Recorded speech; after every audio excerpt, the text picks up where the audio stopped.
Hello there, everyone. I'm WG Ashwood. I'll be your fancy focused charity host for this evening. Thank you so much for joining us.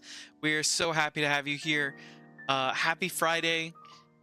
Very excited to have you here today. We are going to be playing some Date Everything. This game has weirdly caught us. We don't usually go for dating sims, but it's weirdly caught us by surprise, and it's been really fun and a lot of cool dialogue. So far, it's just been really exciting. It's been very interesting. We are going to be playing tonight.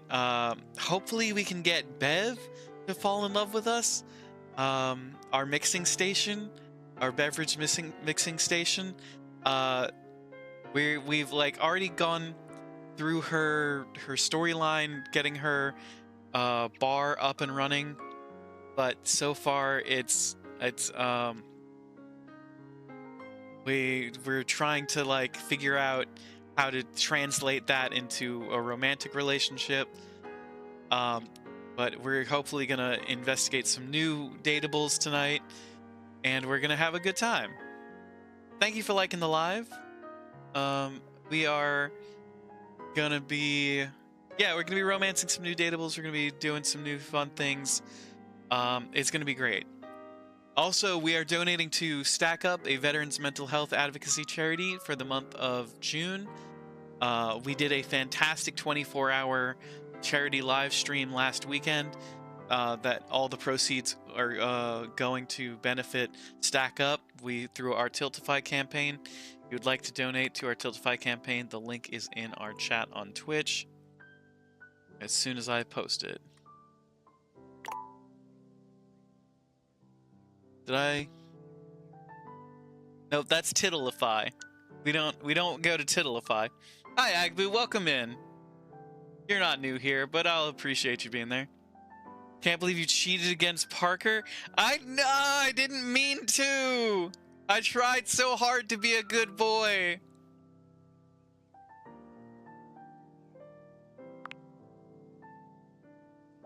I promise I tried to be good. Welcome in, Agbu. How are you doing today? How are you feeling?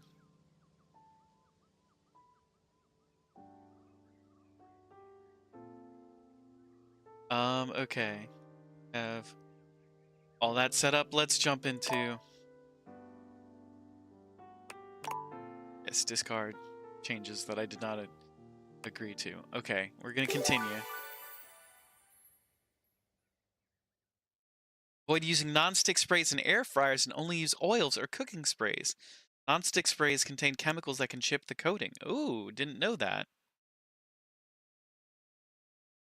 It's nice to learn. I like a game that can teach us things. Oh.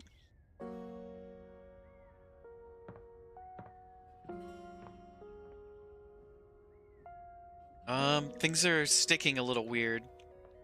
Things are moving a little. Okay. Right now it is 9 o'clock. We need to go talk to Timothy at 12. Let's go talk to Bev real quick. Dorian, get out of the way.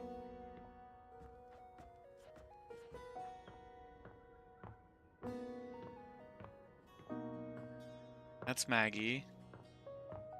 Talk to Beverly. You slept and stayed in bed all day, so you're doing okay-ish? As long as you keep taking day and night quill? Yes, the perfect concoction of human engineering. Dayquil and NyQuil. I'm a big fan of I'm a big fan of that product. As Dayquil, sponsor us or else. Okay, Beverly. Please talk to us, Bev. Oh, you actually came back? Hi, Bev. Oh, God, I am so embarrassed. You really saw me at my worst. I didn't think you'd want to see me after the mess I was in last time. I'm so sorry you had to see that. No, Bev, come on! Talk to me! God damn it. Okay, I think it's noon now.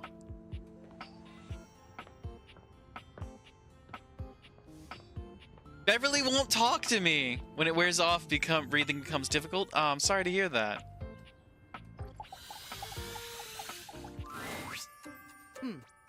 Almost late. Almost. You're such a cute little kitty cat, man. I don't know how I feel about that.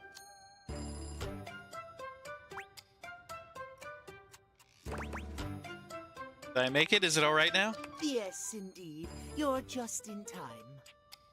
Tell me why you've sought me out. Aside from the pleasure of my absolutely sparkling wit and golden company. I thought maybe I could get some advice from you. You seem like you have it together. Nobody's talking to you for your sparkling wit or golden company. I was hoping to get your advice on love and dating. Is that not enough? Oh, well, of course it is. I am just surprised. Few in this house can appreciate my timeliness. My specialized knowledge of time and timepieces. Hey, Melon, alike. welcome in. How are you doing today? Yes, we've got a little cat boy here. His name is Timothy, and he's a clock on the wall. I am glad to hear you are not like the others. Not like the others. What is that supposed to mean? What might we discuss then?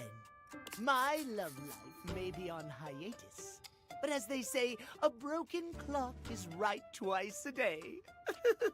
What does that mean in terms of your love life, Timothy? Timothy looks at you for a few moments, clearly expecting something.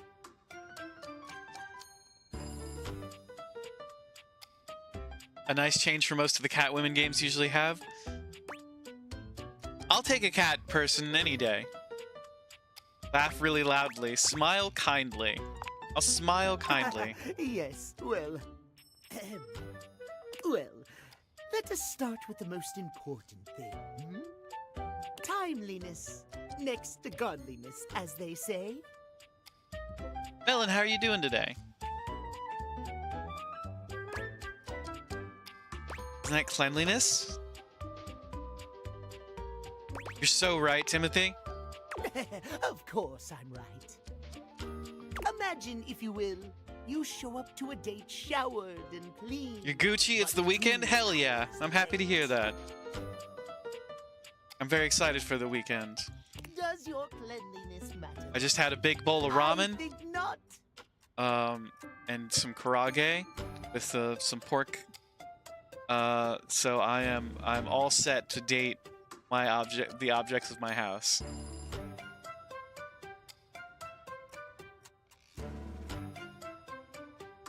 Not opposed to Catwomen, but you do like to see people changing things up. I agree. I think it's important to keep keep a variety in your cat people. Does your cleanliness matter then? I think not. It matters a lot, actually. You are simply wrong, my friend. Timeliness above all else. Okay, so Timothy's into dirtiness, Timeliness. but timeliness is the most important. Oh dear, how me flies. I must away quite soon, but before I go, I want to be sure I've imparted my wisdom to you precisely as I meant to. What did you learn from me today? It's okay to show up to a date disgusting as long as you're on time. Timeliness! Exactly! Just so, just so. Just remember, there is always time for timeliness. I think timeliness is very limited, actually, Now, Timothy. I've run out of time for this conversation. If you wish to speak again, find me at 3 p.m. 3 p.m. Precisely at 3 in the afternoon. Farewell! God damn it. Okay. I have to keep track of timeliness with Timothy. I'm doing very well. I'm well fed and well groomed. I'm also on time, I guess. So there's that. Let's check in on Shadow Lord.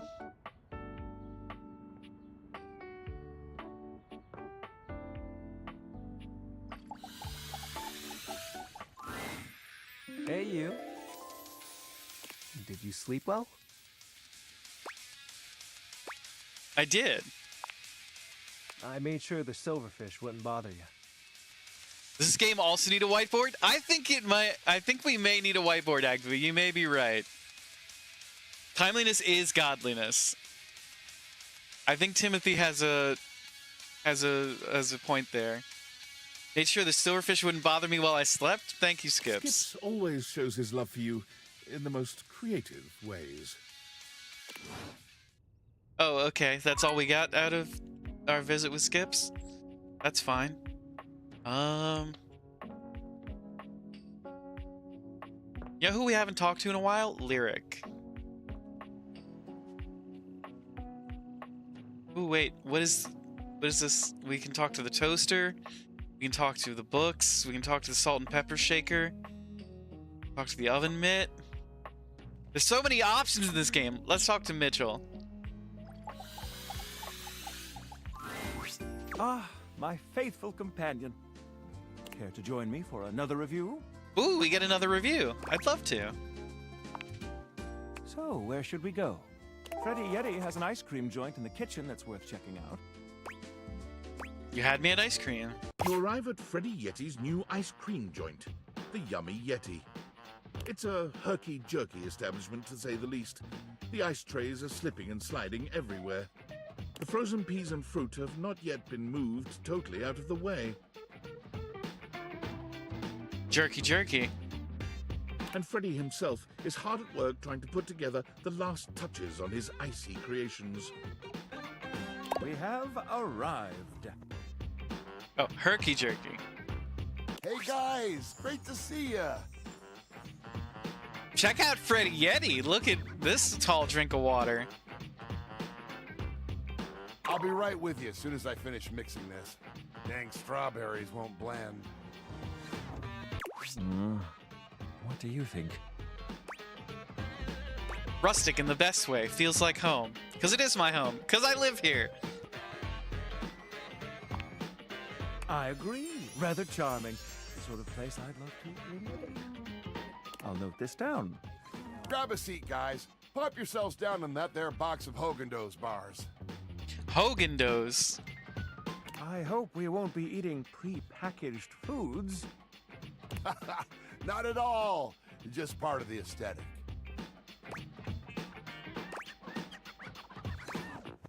That's so creative. I love it. I'm so glad you approve. I want you to enjoy yourself while we're out together. And I must say, Freddy, it really is a good idea. I would be a terrible food critic. I'd look for the good in everything. Aw, shucks. You're making me feel all nice and cold inside. Have you got menus? Nope, but look at this. Freddy points at a long bar of ice, into which he's frozen the various flavor combinations. Strawberries, bananas, pieces of chocolate, vanilla beans. Oh, hot. Ow, ow, ow, ow, ow. I spilled it all over myself. No. I spilled my tea everywhere.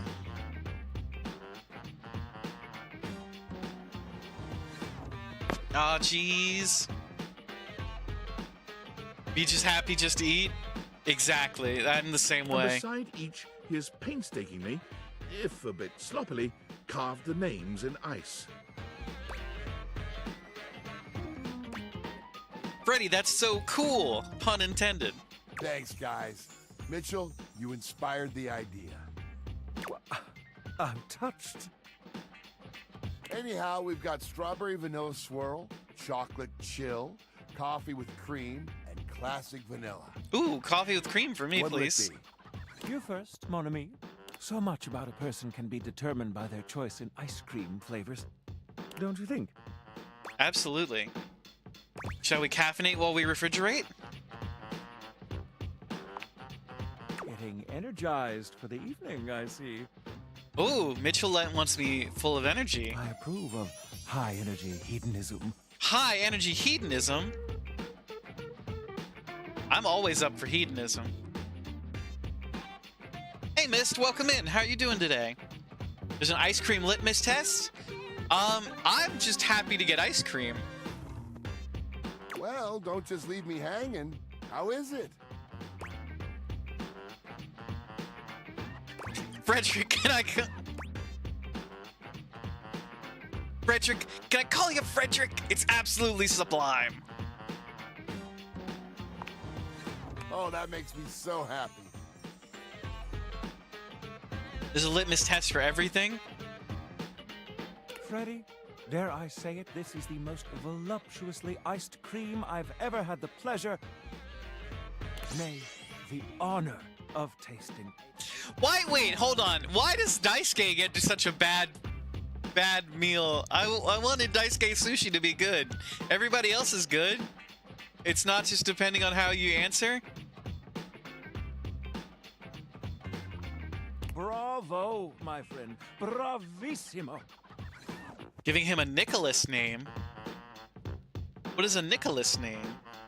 Well, guys, I've only got one more thing to offer, and that's my every day is Sunday.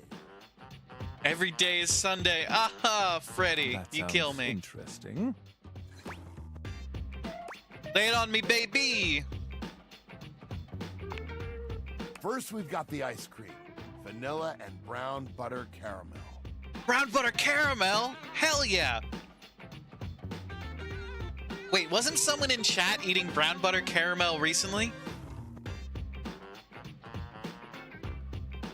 Instead of shortening the name, you elongate it? Okay. So that's a Nicholas name. Just take me now, why don't you? Consider me titillated.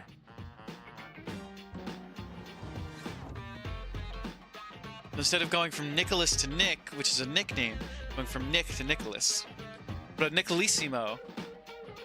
Then comes the chocolate syrup, which has been heated. Next, we have a subtle glaze of butterscotch. A subtle glaze of butterscotch?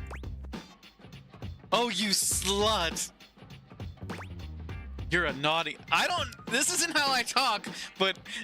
Oh, you're a naughty, naughty boy. But we like it. Some ground roasted almonds for a crunch. Ooh, roasted almonds. A bit of whipped cream. And last but not least... The cherry. Give it to me, Freddy. Enough with the foreplay. Well, my friends, that's everything I had for you. What about the... I know it's a bit rough still. What was the last thing? I hope you had a good time. I'm not exactly a trained waiter. I thought the service was great. Je suis d'accord. Ashwood, are you trying to tell us that you wouldn't call someone naughty naughty? I wouldn't yell you slut at them, is what I mean. And I might say that your grasp of French grasps at my heart. Thank you again for having us on such short notice. Keep an eye out for my review. Very well now, human, we must be going. As you make your way back to the kitchen, there's a reflective silence. Your hand grazes Mitchell, and he looks at you. It's hard to read his gaze. Why, Mitchell, whatever is the matter? Ahem. I felt it too. Felt what? Felt that heat, that electricity. Well, yes, I suppose there's no use denying it. I mean, that's fair. It takes very specific circumstances where you'd call someone that. I think there is something between us. Perhaps we can continue to meet like this and see where it leads us. Ah, we've arrived. This is the end of our night, I suppose. But Mitchell, why do we have to end here? Couldn't we take things up to the bedroom? It doesn't have to.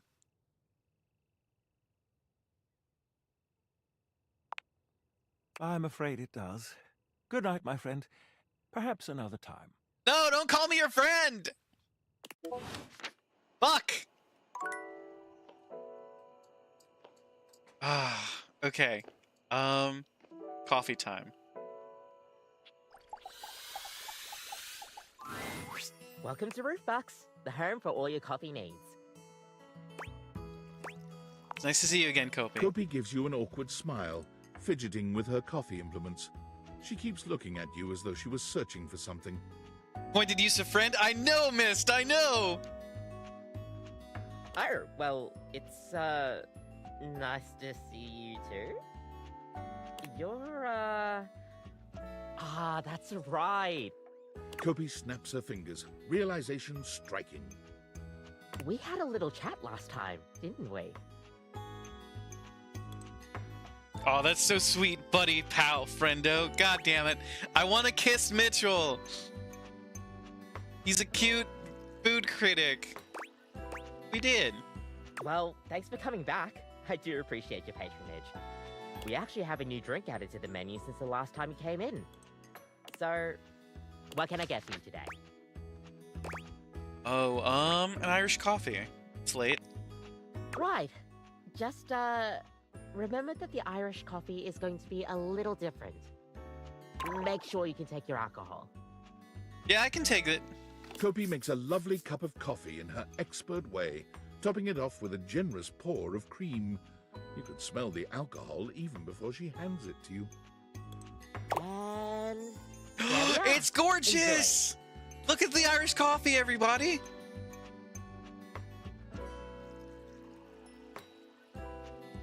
Getting friend zoned by your appliances hits different? It hurts. It hurts a lot. Is there anything you'd like to know about the Irish coffee? What exactly makes it an Irish coffee? Well, it's just how it's made. You really need to use Irish whiskey. Any other alcohol won't really work. Irish whiskey is more smooth and has sort of a hint of vanilla in it. That really makes the coffee shine through. What happens if I made it with scotch?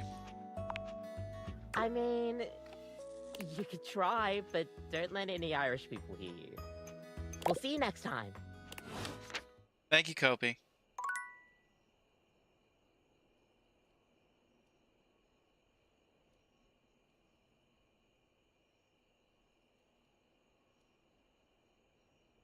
Go.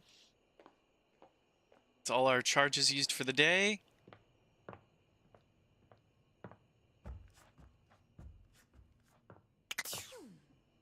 Hi, Betty. I have unread Discord messages.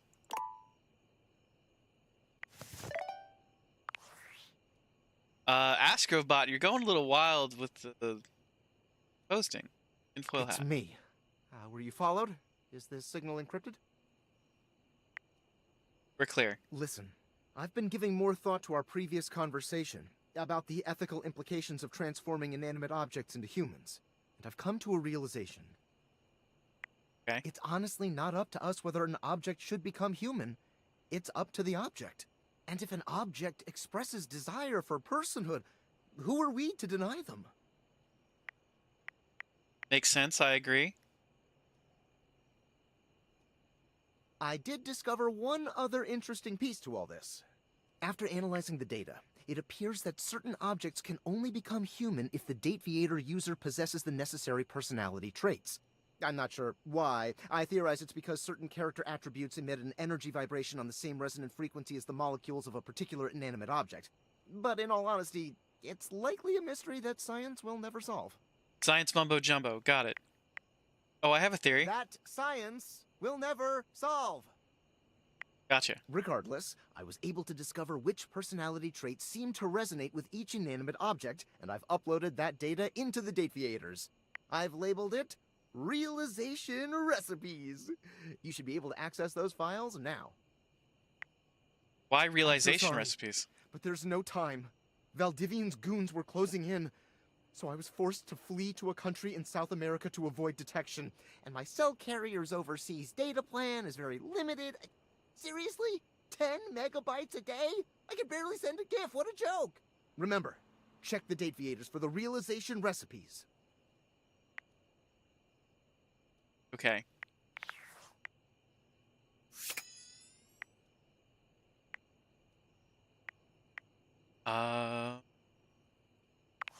Data decks?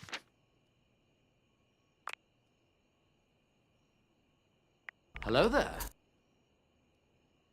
Hey, Eric, how are you doing today? Good to see you. Welcome in.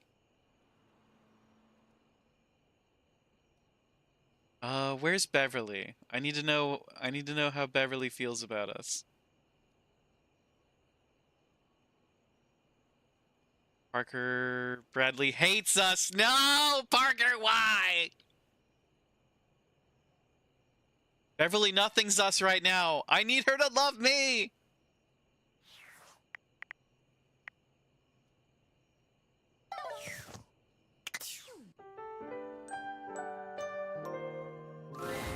Nightmares are nothing new to you, but this terror standing in your room is certainly a unique experience. It's hard to even make sense of what you're seeing. A dreadful figure, wreathed in black, with what seems to be the suggestion of a horse's head, with snake and lion heads sprouting from its shoulders. It has a multitude of eyes where they shouldn't be, and teeth that decorate what would be the belly and hips on a human figure. But it's not the monstrous anatomy that freaks you out the most. It's that lizard brain feeling of fear the figure inspires in you.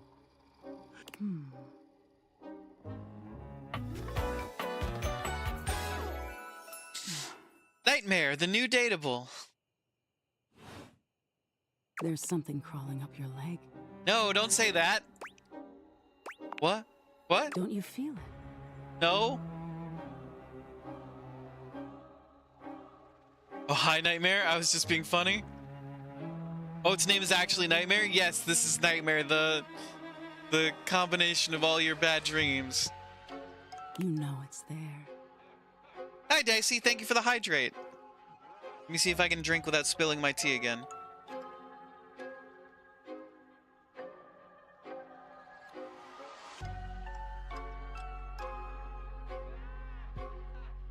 A fly, maybe. Or something else.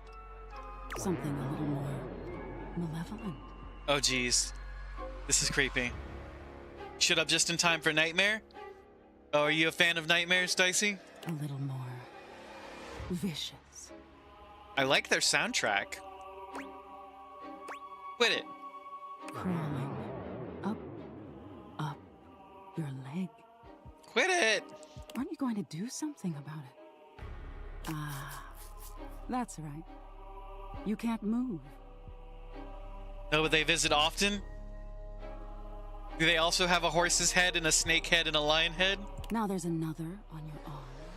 And another on your shoulder. Dozens of little prickles across your skin. The prickles turn into punctures. Oh, no. Don't puncture. Hey, Wolf, welcome in. Thank you for the resubscribe.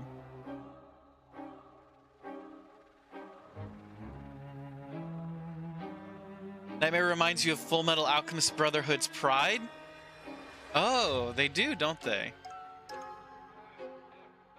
Oh, wait, no, they remind me of a different sin. Pervading the parts of you keep under the covers. Wasn't Brotherhood's Pride the little kid? Not a chimera, typically? Oh, she's scary. There's an itch by your mouth as one pries open your lips, scurrying down from your cheek. Ah, stop So it! many little legs. Spiders. Or maybe ticks. Shouldn't there have been a content warning? Another crawls across the curve of your ear, and you hear it. The Don't do the buzz, scuttling noise. the sound of your flesh being devoured in a million nanoscopic parts. Oh, jeez, this is gross. Whatever they are, they're eating you alive. No, don't eat me alive!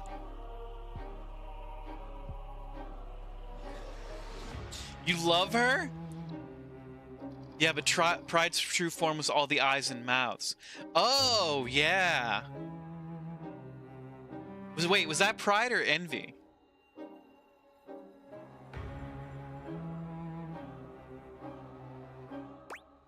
I've got my sins all mixed up from Brotherhood.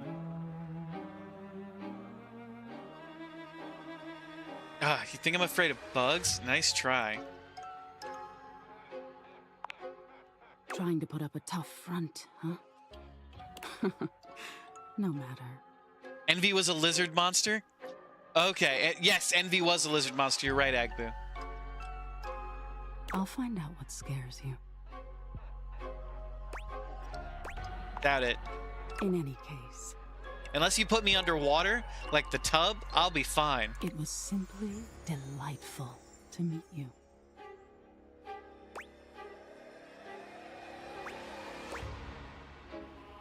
That's it?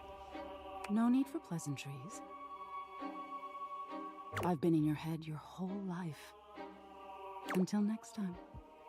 I like Nightmare's soundtrack. It's very spooky. Wait, how can I see you again? You'll see me sooner or later. But if you want it to happen sooner, they say coffee at midnight is a good way to invite the darkness in. Sleep with one eye open. She fades into nothingness with one last creepy laugh. Well, that was an experience. I do not feel well rested. Let's go talk to Bev.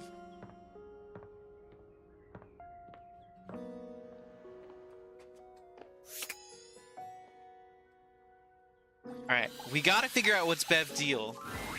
Oh. You actually came back? Of course I came back. Let's try not saying anything. Oh, God, I am so embarrassed. You really saw me at my worst. I didn't think you'd want to see me after the mess I was in last time. I'm so sorry you had to see that. It's fine, Bev. No, Bev, come on, talk to me. Is the game bugged? Is it glitched? Why can't we go forward with our conversation with her? I'm so upset by this. We need to... Bev, it's fine. Talk to me. Talk to me.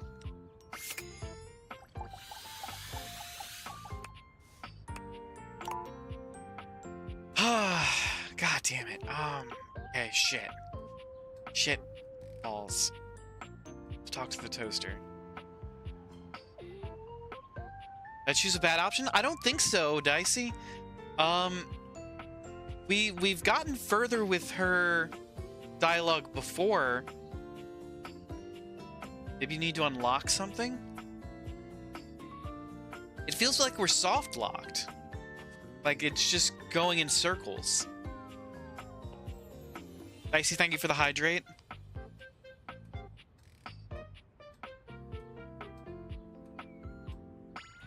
Hot, hot, hot. The hydrate is also for Agbu. Agbu, hydrate with Dayquil. You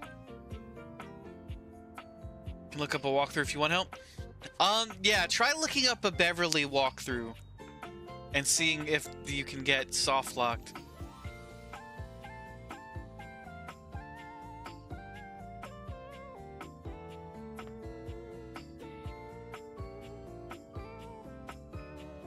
You got the first dateable to fall in love with you that wasn't Wallace?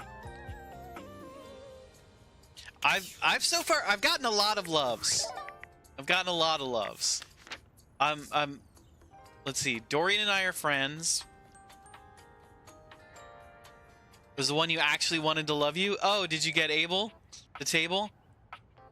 Shelly's been one of my favorites. Oh, Shelly. With your washboard abs. And your phenomenal upper body strength. Lux and I are just friends, which is fine by me. Let me go to the attic real quick. Teddy the Teddy? Oh, I thought you were into Abel. The table. This isn't the attic.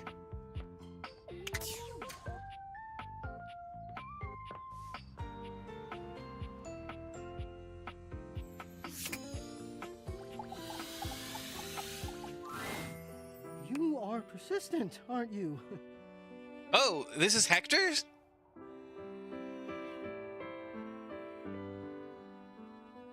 Into both, not gonna lie? Okay. I'll be damned if it isn't another quality of yours I admire. Hi, Hector. It wearies me and saddens me to keep saying no, What do you mean to keep saying no? but no. Please, not here, okay? Meet me somewhere else. Anywhere else. Any of the greats in your home, downstairs from here. Come to any of them, and I will be there. We can talk there. All right?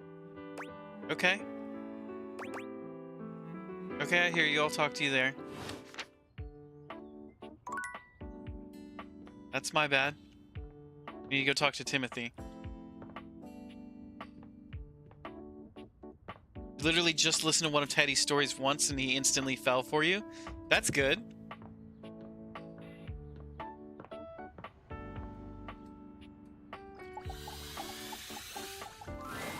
Timothy is just putting the finishing touches on polishing a pocket watch.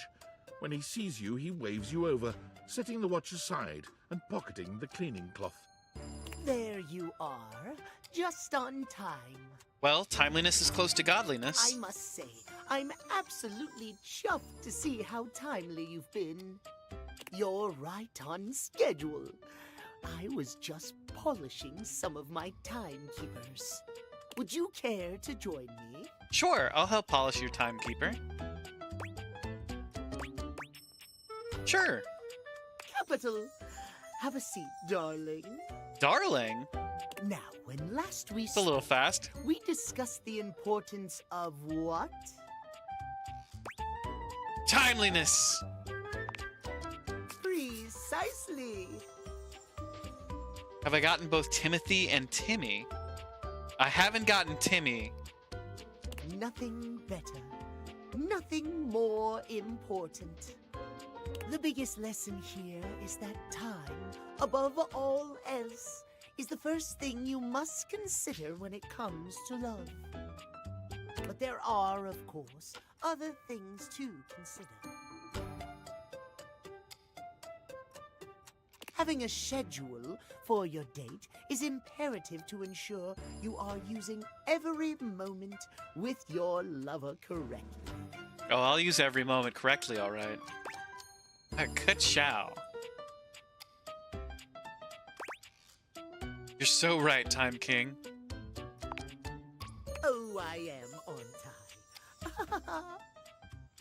There is nothing more arousing than an orderly, efficiently planned date. You're seeing a lot of people getting looped in that same place with Bev, not finding a way out yet. I hope there's a way out. It might just be a bug in the game. You might have to wait for an update. Hey, thank you for liking the live.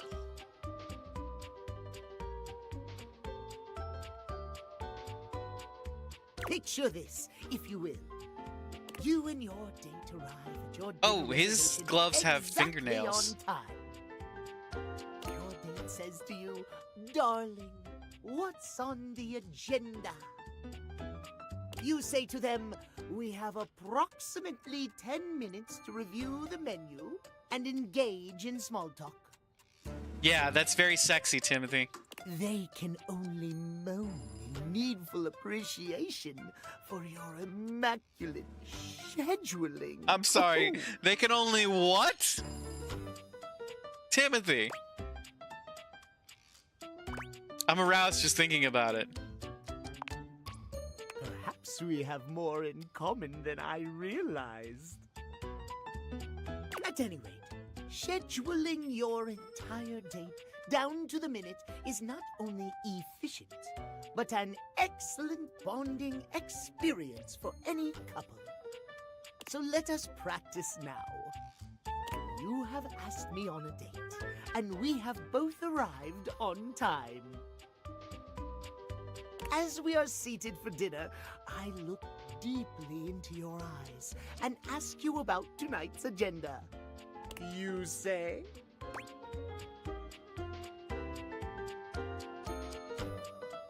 I read off a meticulously planned timetable for the evening in increments of 10 minutes. Meow.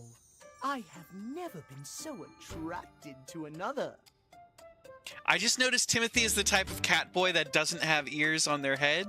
They have like ears on the side of their head. They have ears on the top of their head. Excellent. Truly excellent. Surprise! Our date has gone swimmingly, and I have invited you to another activity. Another activity? Timothy, you dog.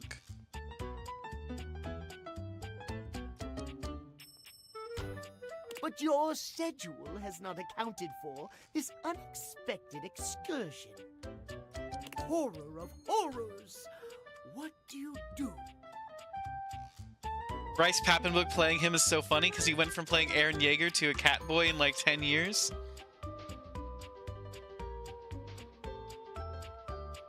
Am I a fan of Mitchell? He's my favorite alongside Scandelabra and Timothy. I do love Mitchell. I love I love everything about Mitchell's design. I love him as a food critic. I love Mitchell. Mitchell's probably in my top 5. Maybe even my top 3.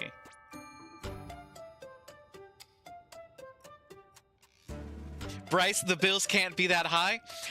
I'm pretty sure Bryce has played a couple of cat boys.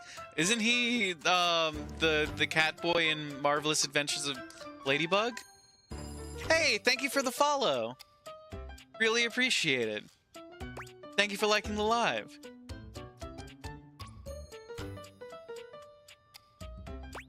Oh, wait. Horror of horrors, what do? I bid you good night and tell you we'll do this another day. I slap you for daring to disrespect the schedule in my time. I hurriedly rearrange my schedule to accommodate. I think it's I bid you good night and tell you we'll do this another day. Exactly. As lovely as our date has been, one cannot deviate from the schedule. I think Timothy was born, Bryce Papenbrook was born to play a cat boy.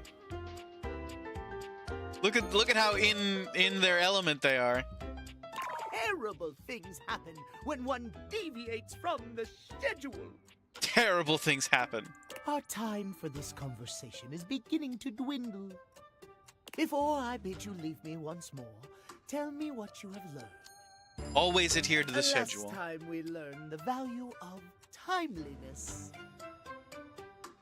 Today we learn the value of scheduling. Precisely! Scheduling! I would so love to talk to you at length about crafting a proper schedule, but I'm afraid my time runs short. If you wish to continue our talks, return to me at 9 p.m. As ever, no sooner, no later. Farewell. All right, 9 p.m. for Timothy. It's currently 6 p.m. Oh, let's see. The Harper already loves us. Durkee already loves us. You know who we haven't found yet? Where's Bobby Pin?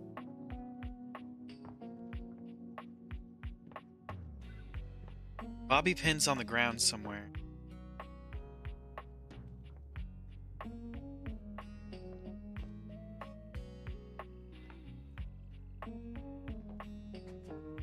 Just past her?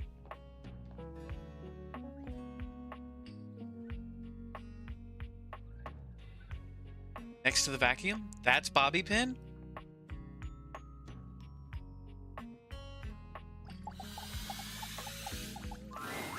Before you see them, you can feel them. An overwhelming air of cool, of rebellion and edge given form. Damn, Leather Bobby and Pin metal rules. And the best hair and eyebrows you've ever seen. This rogue is impossibly cool. And looking at you like you owe them money. You got a problem, punk? Oh, they sound hot. What? No. Oh, well, good. Because trust me, you don't want none of this. My name's Bobby. Bobby Pin.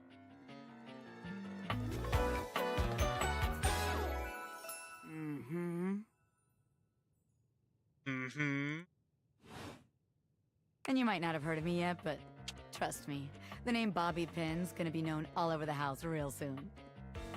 I love your jacket, Bobby. How's this strike you? The Pin Crime Syndicate. Whoa, who's doing crimes under my roof? Oh, wait, no. The Pin Criminal Empire. Did you know if you don't sleep, don't eat, and don't hydrate, you get heat stroke during con setup? Oh no, Spice! Oh no, she's hot and does crime! I think Bobby uses they, them pronouns.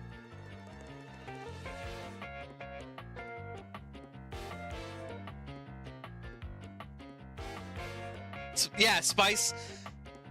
Spice, you better be hydrating and getting sleep.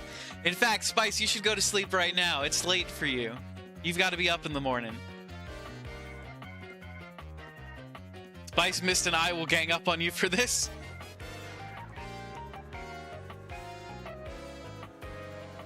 You have things to prep tonight. Well, Spice, you better prep some sleep. Shaking my fist at you. You have food now, though? Good. And get some water. Fill up on water, Spice.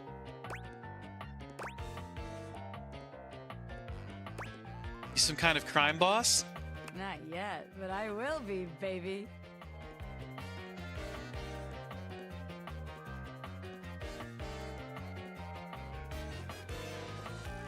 Come over here and make me. Wait, no, most of you would. I've been locked up in Hoop's bag for years, and I'm finally free. Wait, was Hoof the warden? Can't believe Hoof did that. I mean, it wasn't his fault, you know? I had a lot of time to think while I was in there, you know, about who I was gonna be when I got out.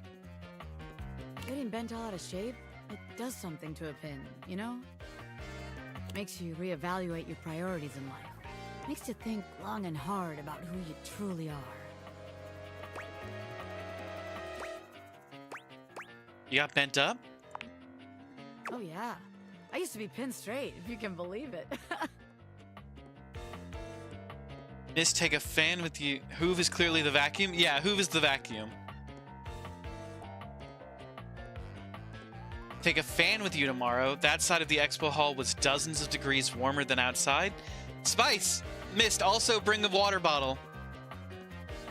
Getting sucked up into Hoop's bag was a real revelation. I never really felt quite like myself before. Would have liked it better if I didn't have to be locked away for a while first, but I feel like for the first time in my life, who I am and who I've always been are one and the same, baby. I like that they call me baby. Is that a thing?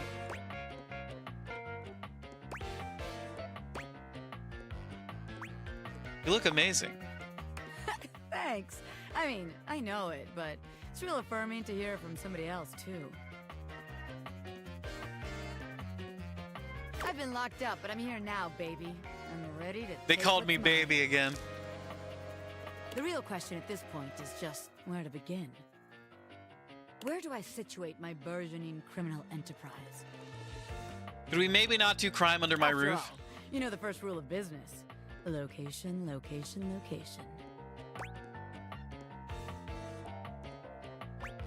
What about the second rule of business?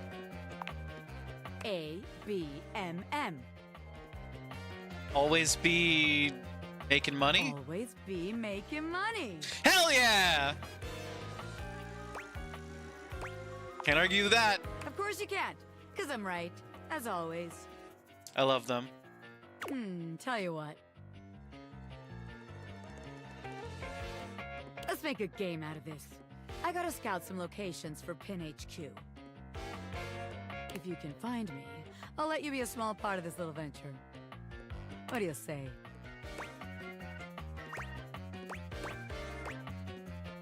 Hell yeah. Rad! Welcome to the Pin family, baby! Just to make sure you don't miss this opportunity of a lifetime, I'm gonna give you a hint about where I'll be. I'm gonna be doing my dirty deeds in a place that gets you real clean. They're gonna be in the shower? Catch me if you can, Normie! I'm out. Okay. Got one more use of the... We want to try talking to Nightmare again?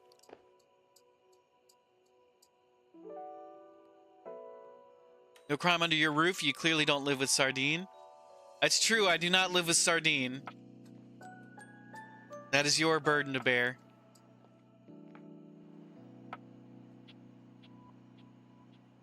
Yes, always Nightmare. All right, let's drink some coffee then.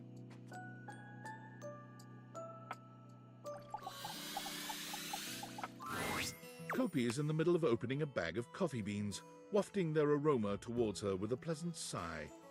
Oh, hey! Welcome back! I hope you're in the mood for some delicious coffee. I just got him some fresh new beans, so they're gonna be nice and ready to grind. Spice, am I gonna have to get out of bed tomorrow and force you to get food and drink? Yeah, Spice, you better be good. Don't make Agbu get out of bed. Agbu needs rest.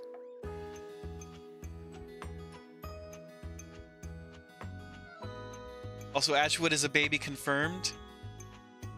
Maybe I'm a baby, but you know how I get around the ocean. And, well, I'm looking to try something a little different today. So, what can I get for you today? Let's do a latte. Sure thing. One latte coming right up. Kopi Not gets a to work, baby, just grinding and baby. pouring Oh, and mixing okay. with an impressive speed. And voila! One latte just for you. Hope you like it. Is there anything you'd like to know about the latte? Agbu will check with Dane and Mist later to verify that you were good. Mist is a very good spy, yes. Tell me more about latte art. Oh, gosh, where do I begin? There's all different kinds of patterns to choose from. Hearts, tulips. But probably one of the most essential patterns for any good barista to learn is the Rosetta pattern. It's supposed to be based off this plant, but I forgot the full name of it. Rosetta? Called a Rosetta? That's probably it, yeah. We'll see you next time.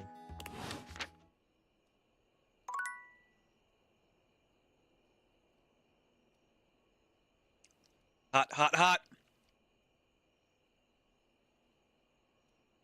Agbu has the terrible burden of having seen how you live during shows for far too many years. To be fair, you haven't been sick under a table for years, Agbu. Years?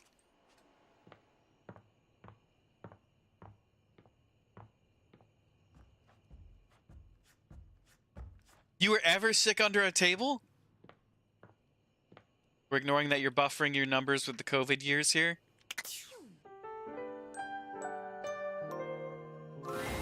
Your room is dark and cold, and though you may have gone to sleep alone, you can feel someone else here. Nightmare looms over the edge of your bed, at once friendly and disquieting. Nightmare, my beloved! Is it you again? Ah, you're back. I've been contemplating what to show you this time. What may unsettle you? Get your blood pumping.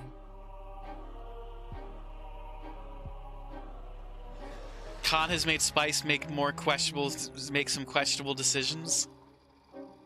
This time I think maybe you're speaking in front of an audience. No, anything but that. Is that scary alone? The thought of being vulnerable in front of so many people? No, nothing but that. Expecting eyes on you, knowing if you misspeak even once, they won't respect you. But I want their respect. They might not even like you, or be able to stand you. No, no, no, no, no. Your words tumble out and you start mixing them up. No! You can feel your heartbeat in your ears. Something. The spotlights on you make you start to sweat. This is You start to get your terrible. lips under control and the words start to flow the way you intended. Oh God, look at all those eyes in the mouths. Then your tongue presses against your front teeth, and they give. What do you mean they give? One of your teeth slips out of your gum and down onto the podium in front of you. No! You stare in horror. You reach to pick it up, and then a canine tooth drops to your tongue. No! You let out a petrifying, guttural scream as your own teeth fall loose from your gums. A tickle in your throat makes you cough. The people in the audience gasp, retch, lean back, flee from their seats. No! You're coughing up more teeth. This is more teeth than I have! They come out of your mouth and into your hands bloody.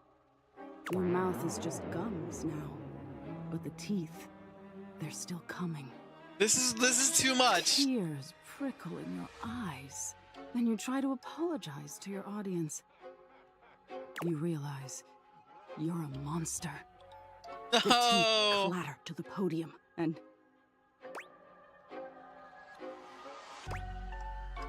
Hey, cut it out. Did I get you?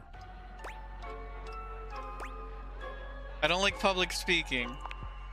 Is that so? Why don't you tell me what really scares you? There must be something you're hiding away. Something a little deeper. A tad more frightening than bugs and blood and teeth. You'll never get me to talk. Are you gonna use my answer to scare me? The important thing is, you'll learn from what I show you. Don't you want to conquer your fears? Let go of your insecurities? I'm afraid of mediocrity. How intriguing. Mediocrity can be scarier than failure. Being unremarkable. It's the same as being forgotten, isn't it? I don't want to be forgotten. Nightmare takes a few steps back, beginning to fade away as the room grows lighter. It must be getting close to sunrise. Thank you for being honest with me. I will have to think about your answer. Good night. Can somebody go back and clip that whole exchange with the nightmare? Look, we've all gotten sick at con. Remember driving home from Denver, puking down the side of Tangle's car? We all know you need to drink water and eat food, especially during setup and teardown. I don't think I've ever gotten that sick at con. That's very sick, Agbu. I hope you feel better. Well, I hope you felt better after puking. Puking always makes me feel better. Right, Bobby pin is supposed to be in the shower, right? Oh, maybe the bathtub.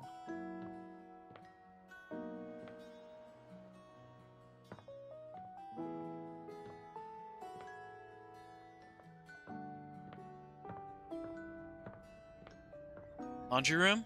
We just talked to them in the laundry room. I think they moved from there. Where's the bathroom? That's the circuit breaker.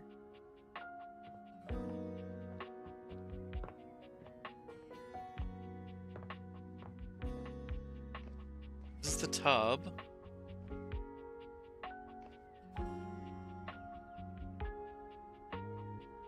You got the flu really bad on the way home from that trip? It was pretty bad? Oh, I'm sorry to hear that.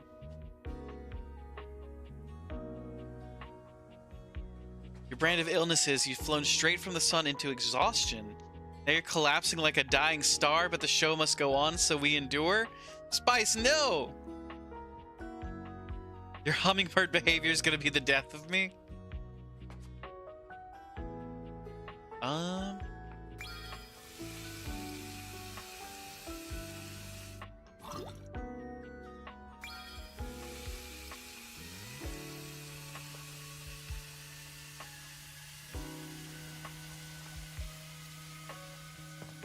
Also, the whole exchange is going to be longer than the Twitch limit for clips. Damn. Okay, I'll have to go back and do it in several clips. Where could Bobby Pin be? Check the laundry room.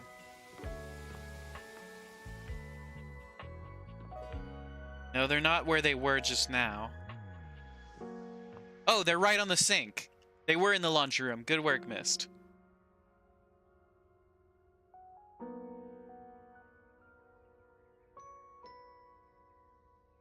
Spice, we love you too much to let this madness continue consequence-free. There will be compliment. Not compliments. Not compliments. Consequences.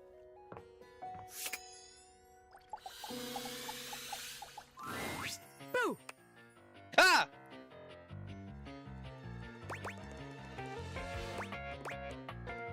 Scream loudly. Listen to that scream! You can't be a hardened criminal if you leave yourself wide open like that. Welcome, recruit, to the future location of the heart of the Pin Crime Syndicate. Bobby gestures expansively to the laundry room. At least some of the consequences will likely be compliments. Just look at all the opportunities here. Absolutely compliments. Tell me more, boss. Oh yeah, I like the sound of that, boss. So check it out. I call this one Sud Scam. You go Sud out Scam. around the house, spilling stuff all over the place. You know, by accident. Wink, wink, wonk. They wink at you 4 times in a row, huge and exaggerated, just to be sure you're both on the same page. When they're like, oh man, what do I do? My clothes are ruined. You tell them you got just the person for them, and you send them to me. You wash their clothes, and while that's going on, I go through their pockets. Next thing you know, we're rolling in the dough.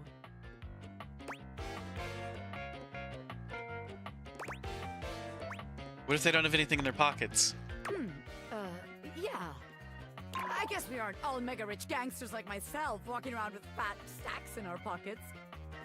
So, maybe I there is love just them. one I love their tiny hair. flaw. I love their jacket. I love their belt with all the pins. All right. Let's see how this one strikes you. I call this one the old switcheroo.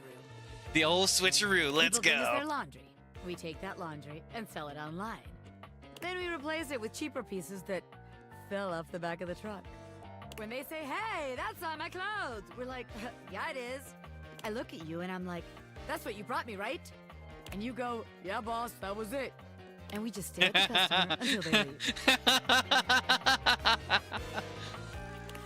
How about it?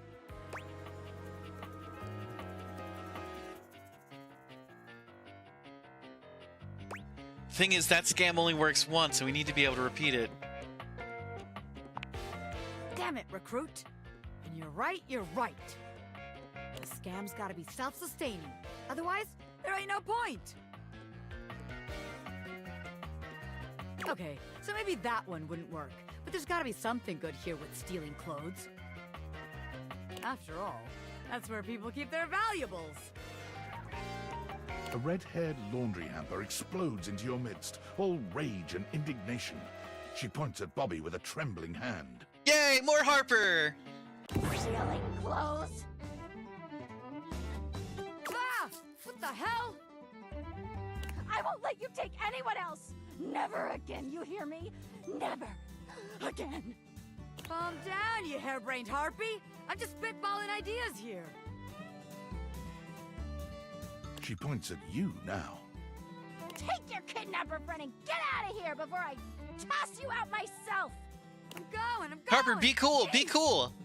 Bobby twists out of her reach, making their way to the door with you. Damn! Bobby Pin can read a room, and I'm reading that the laundry room ain't the place for pin ink. All right then, newbie. Here's your hint for the next place you can find me. I'm a pin of business. A legitimate business pin. You'll be in the office. You got that? Pin out. Okay.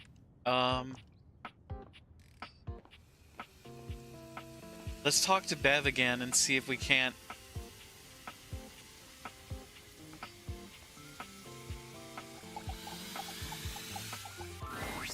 Oh.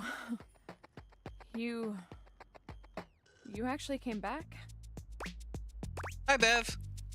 Oh, God, I am so embarrassed. You really saw me at my worst. I didn't think you'd want to see me after the mess I was in last time. I'm so sorry you had to see that. It's fine. I love you still. No, come back, Bev! God damn it! Shit balls! Fuck.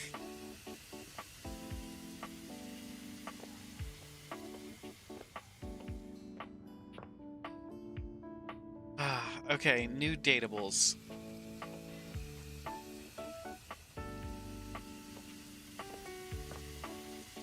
Nope.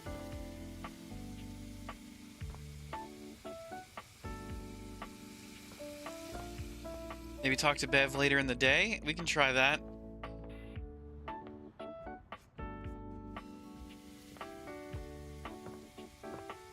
Wait, we need to find Bobby. Figure out where Bobby will be.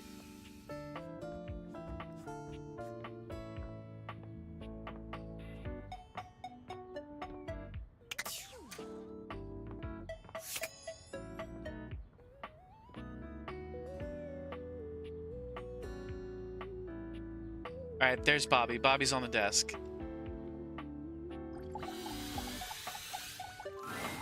Is this stranger your junk Who's drawer, this? Or the physical embodiment of clutter? He's absolutely covered in odds and ends. Receipts, CDs, rubber bands. Even his messy black hair sports a light bulb, a pencil, and a pen. I'm gonna be honest, this is the first character that I don't find hot. When he catches you looking at him, he startles, leaping back with an undignified yelp. Not that he wouldn't be hot, just that he's not my type.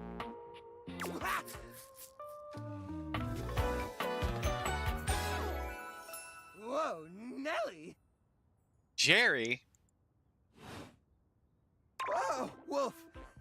Cheese and crackers, you startled me. Hey, next time you open a guy, knock or something first, huh? I'm not used to so much light. Should clean your desk drawers? You Besides, absolutely should. Sudden, jerky movements like that risk... Not right now, though. disorganizing You should get some sleep right now. You gotta be up in the morning. Your collection. Oh, yes. Of course, of course. Sorry. Been a while since I've had a guest. Welcome to Jerry's Junk Drawer, the finest collection of curated treasures in all of the house. Feast your eyes upon knickknacks and gewgaws from parts unknown.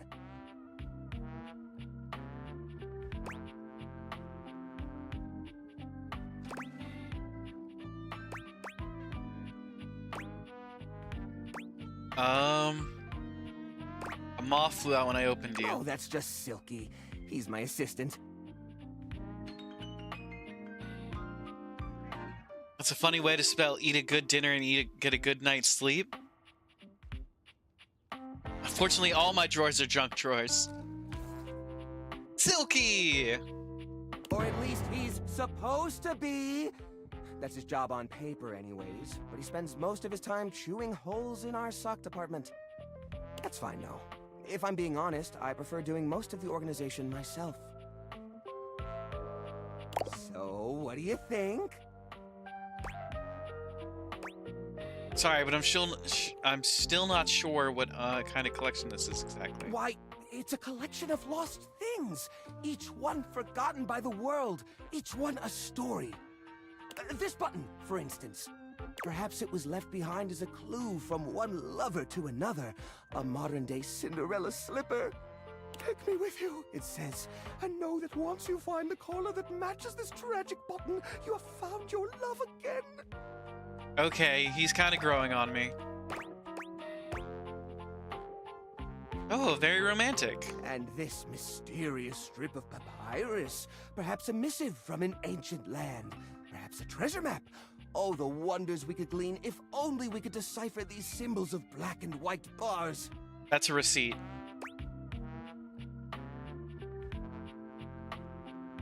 Oh, that's where that went. I was supposed to file that as a tax write-off last year. Don't worry, I did. Or I will, once I get around to it. Really okay living like this? What are you insinuating?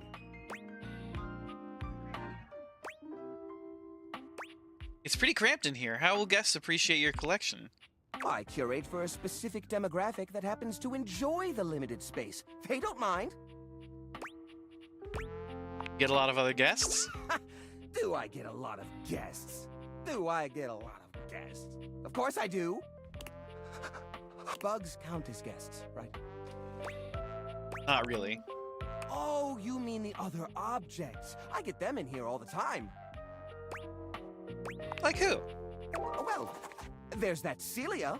She's a very well-to-do socialite, and she happens to be very interested in the collection. In fact, every time she comes by, she asks me, when will this junk be gone already? I assume she's worried about the collection moving venues before she gets to see it. She's probably just nervous about coming inside. Maybe she's nervous about how cramped it is. Listen, you, Oh, what's the use? It's true! Nobody visits me but the moths. What am I doing wrong? I just don't get it! I love to entertain, so long as guests don't touch a single thing. Aw, now I feel bad. I want him to have friends. Maybe it's time to get rid of some of this stuff. What? You mean throw it away?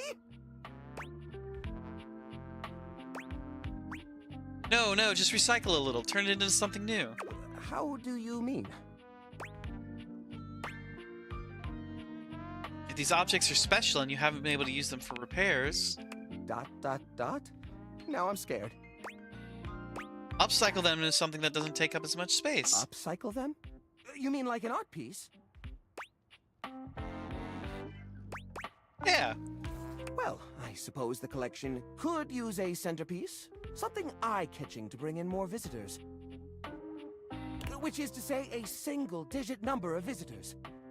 Which is to say another visitor besides you and the roaches. Roaches? But I wouldn't even know where to start. I mean, what am I supposed to do? Just smash objects together at random?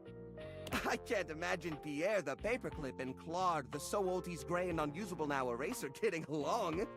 They're so different.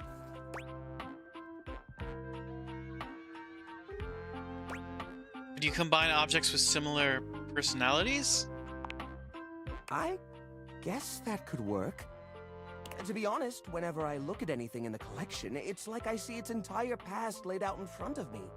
That's one of the reasons it's so hard to give things up, you know? Every object has a memory, and that memory is like a part of my body. They all have their own vibes and textures and feelings. Mixing them together is hard. They've all got such strong individual identities. Maybe I can help you group them together. I suppose an outside perspective could help. I'll gather some items that could make a suitable sculpture. He does so, then claps his hands together. Okay, sculpture. Phew, here we go. First things first, we need some kind of foundation. I think I've got just the thing for this. It's a flat, circular piece of wood that fell off the fence out back. You always said you'd repair it someday, but I think both of us knew that was a lie. Okay, yeah. I've got a pile of other objects here. Your job will be to pick one of my objects we'll pair together. It's a long shot, but maybe we can scrungle something together. Let me tell you about Rudolph, the wooden square. Is this Robbie Damon? When Rudolph first came to me, I had a habit of tapping on him. We would while away the hours together, tapping away to a rhythmic beat.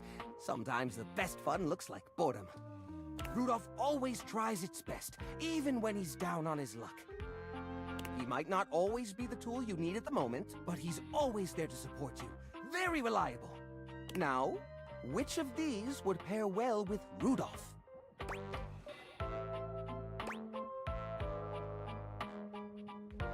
It's actually Damien Haas from Smosh? I don't recognize his voice. Although I know he's been in a bunch of stuff. The old parasol. Lorena, huh? That's not such a bad idea, actually. She might have a few holes in her, but she's always been useful in a storm. Very reliable, just like Rudolph. It's sad to see them both past their prime, but I think they could find solace in each other's company. Here, I'll glue them together. There. Now we've got a base for the rest of the sculpture. We need something to give it body. Something eye-catching. Something that pops without throwing the whole piece out of whack. What do you think? Jerry's a natural-born artist. Wrap it in holiday lights. Ah, the old holiday lights. For the holiday we used to celebrate. You know the one. These guys were real champs before exactly one of their 50 bulbs burnt out, rendering the entire string useless. You gotta love series circuits. Even though they don't light up anymore, they still have an interesting shape. And the wire structure lets us sculpt them in interesting ways. We could even make some little columns between the top and the bottom to connect Rudolph and Lorena. Yeah, I think this is a great fit. We've got the sparkle, we've got the foundation, but it feels a little empty in the middle. It needs direction, a sense of purpose. There's a wooden foundation, a canopy above the lights. What could go in the middle?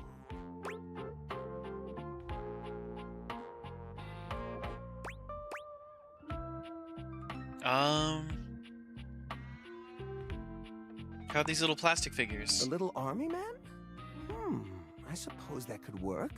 The shape of the sculpture does remind me a bit of a gazebo. Or maybe... a carousel!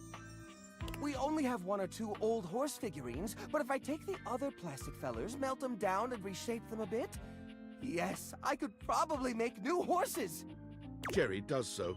It takes him quite a bit of time, but he manages to use an old matchbook and some tinfoil to melt the figures into a mold. Wow, that's very ingenious of him. By the end of the process, the figures have transformed into a series of horses with multicolored manes, thanks to their disparate pieces. That looks great! That looks really great!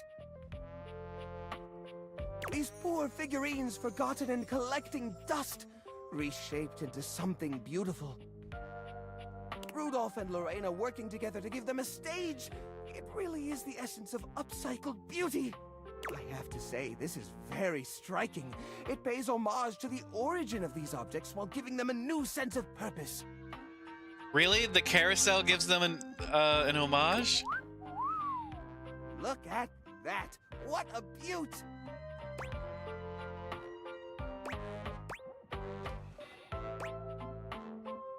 Smash it to bits with a baseball bat! Art! You're a beaut. Oh, bed knobs and broomsticks. I wasn't expecting that. Well, that's great. That's really great. Please come back anytime, especially if you have anything you'd like to add to the collection. We're always accepting new donations. Things are coming up, Jerry. Bye. Things are coming up, Jerry. Ah, we got the love ending. It's just that easy, folks. I get so dizzy when I talk to you.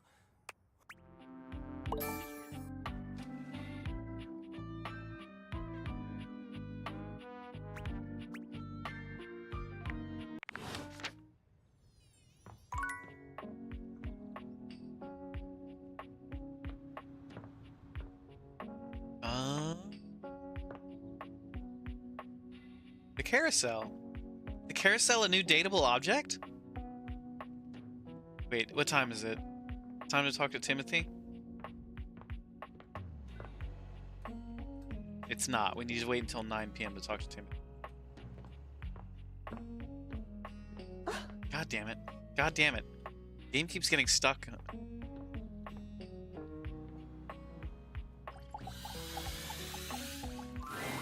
Oh dear. Oh my! Hello, sailor! This is art, which I am, but meeting you here just isn't right. Really? No, no. To the attic, where it is only proper.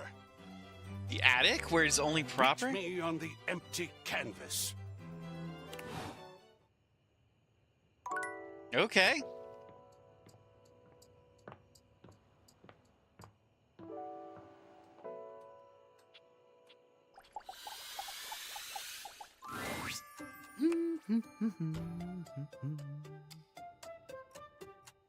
When you first met him the other night, you had the same reaction?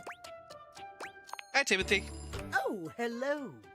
Goodness me, but it's quite late, isn't it? No, you said meet at 9 p.m. It's 9 I p.m. hadn't expected to see you in the dark. No, yes, you did.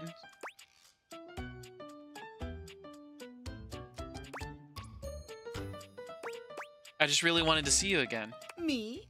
Truly? I'm touched. But be honest, it wasn't me you wished to see. It was these beautiful timepieces. Timothy gestures expansively to a collection of pocket watches in front of you both. I know I promised to help you with your love life. But if you'll help me care for my collection, I think it will achieve both of our aims beautifully. You want me to help you clean them? If you don't mind. I don't mind at all. I'd love to help you polish the pocket watches. Really trust me with them? I'd love to. Why, yes. You've shown yourself to be a reliable, timely person. Why not? You take a seat by Timothy. He hands you a soft cloth. Gently, just like this, draw the cloth across the watch face. To maintain a pocket watch, one need only use a microfiber cloth. Harsh chemicals or even water can damage the surface and the inside. Pocket watches are like hearts in that way. They have to be regularly maintained? Precisely, yes. A proper pocket watch must be regularly tended to with gentle, loving hands. A mechanical pocket watch must, at minimum, be kept clean and wound daily. My watches here are all mechanical. I have no quarrel with quartz. Give him a laugh. Timothy seems quite pleased. He beams at you, then allows himself to continue on. My point is that quartz watches require a bit less care in their maintenance. And I say this is a mistake. Sure, that might make them suited to everyday use for everyday folk, but who needs that? How will anyone know you're dedicated and good with your hands if you're using a watch that runs on a battery? That runs along tick-tock ticking without outside help? It's preposterous, really.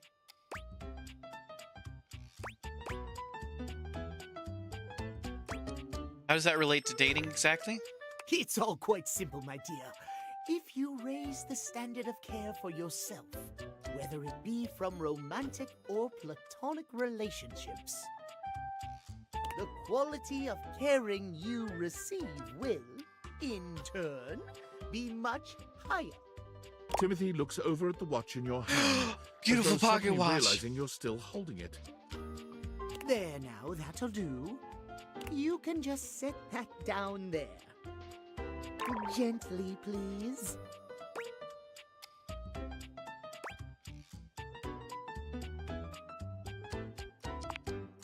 Thank you. Your help and courtesy are most appreciated. You and I have been talking for some time now about these things. I hope you have gotten something from these little chats of ours. I did, but spending time with you has meant the most to me. Oh, my. Well, I'm most pleased to hear you think so.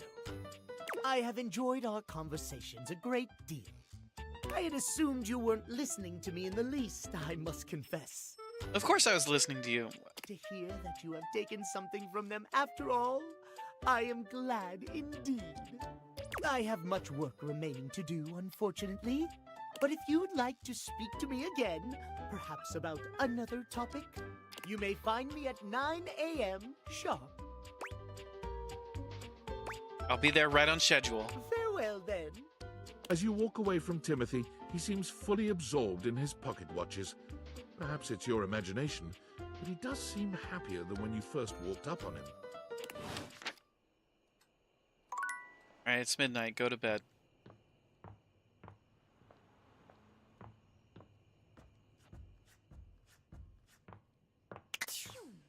Come and give me a little snuggle, lover.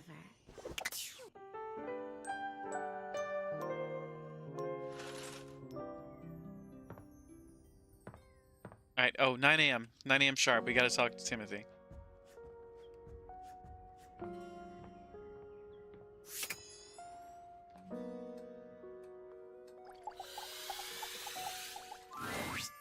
Oh, look who it is. Come closer, won't you? Come have a look at this. Timothy is in the middle of some sort of complex operation, taking a pocket watch apart. Oh, that's very hard. I wouldn't normally allow just anyone else here, you know. But you've shown yourself worthy of trust. I'm so honored. The honor is all mine, my dear. Come and sit here by me, if you would. Watch repair takes a great deal of care, patience, and trust. I cannot have just anyone around me when I work. But you, I feel a strange calmness in my soul when I think of you. You're calm? Normally I am, well, I admit, perhaps a bit tightly wound. It is by necessity, after all. A failure to adhere to the schedule, to promote and uphold that most holy of values, timeliness. It can be catastrophic for a number of reasons. But I know now. Timothy holds the watch out to you, and the two of you watch its delicate components tick away the seconds. No longer does the beat of my heart synchronize with my pocket watches alone. It beats in time with another. Oh, that's me! He gently closes the watch face, setting it down away from him and taking your hand in his. I never thought I could find someone who not only accepts every facet of me, but even understands them.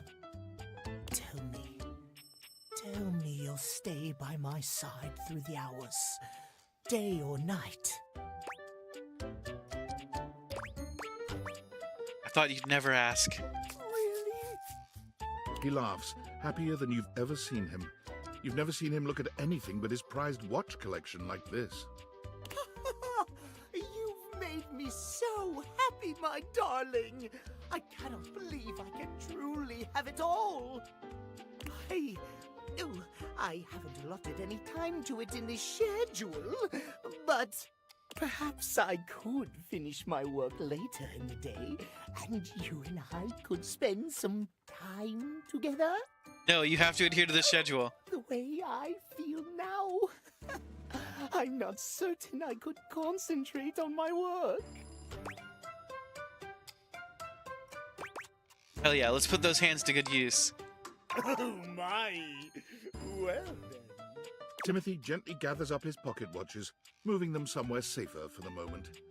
Then he's taking your hand in his, leading you somewhere more private. This is unprecedented for me. I never imagined a break from schedule could be so intoxicating. No more talk about schedules. There's only us now. Yes. Timothy's a bit shy at first, but he takes to you quickly. For someone who is so regimented, he's surprisingly spontaneous. You're so wrapped up in each other, hours pass before you even realize it. This might have started awkwardly at first, but now, nothing feels more natural. Ha! We're so good at dating!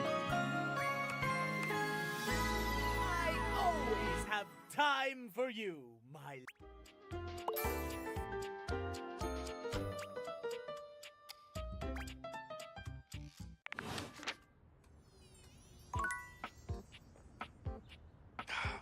Okay, art. Art in the attic. No, bobby pin.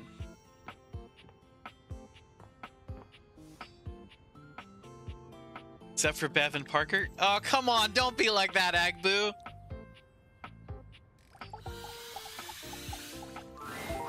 For the last time, I don't have games on my computer. Who is this? I can literally see a game right there on the desktop. Well, that's for me, not you. I work hard. I deserve a little self-care. Mama needs to play a little arachnid old maid every now and then to soothe her nerves. Hey, I got nerves that need soothing too. From what? Pretending to run a criminal empire? Hey, our criminal empire is totally legit. I'm not pretending. This is legitimate. Yeah! Sure, kid, sure. Oh, look, your friend is here.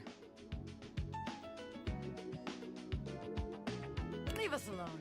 We got business to talk. Sure, business. Well, look who made it. I love them. They're so cute. Welcome to the potential future home of the Pin family's crime paradise.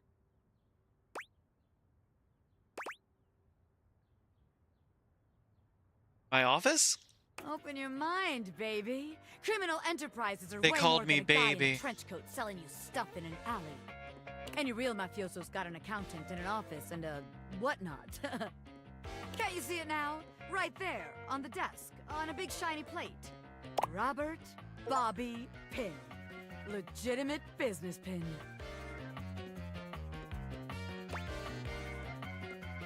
I don't think that's how you spell legitimate.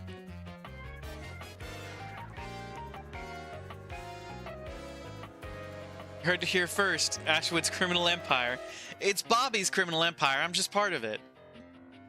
He'll commit crimes but won't deal in bones. Look, bones is a step too far. Is that really how you spell legitimate? I thought there were more I's in it.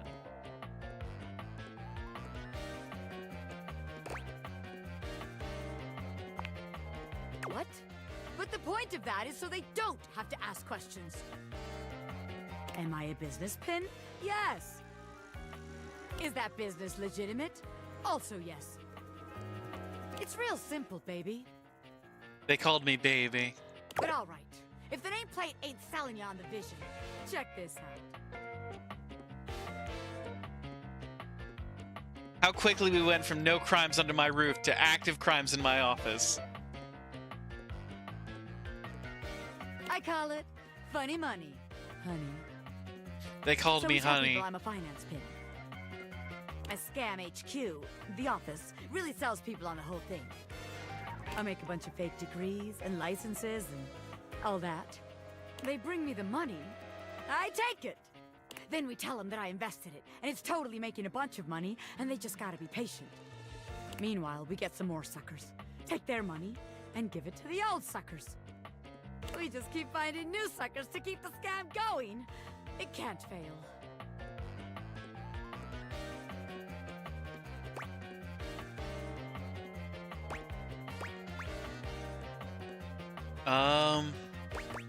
That's called a Ponzi scheme, and they don't usually end well. What?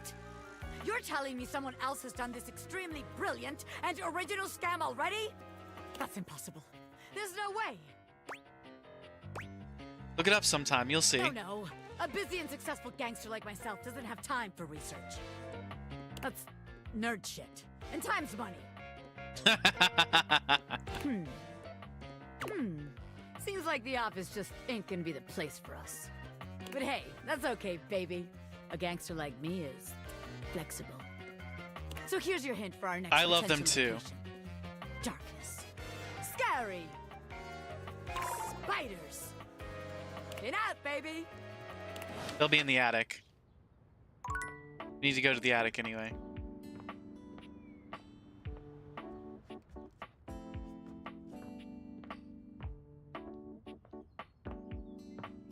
Yep, there they are. Canvas.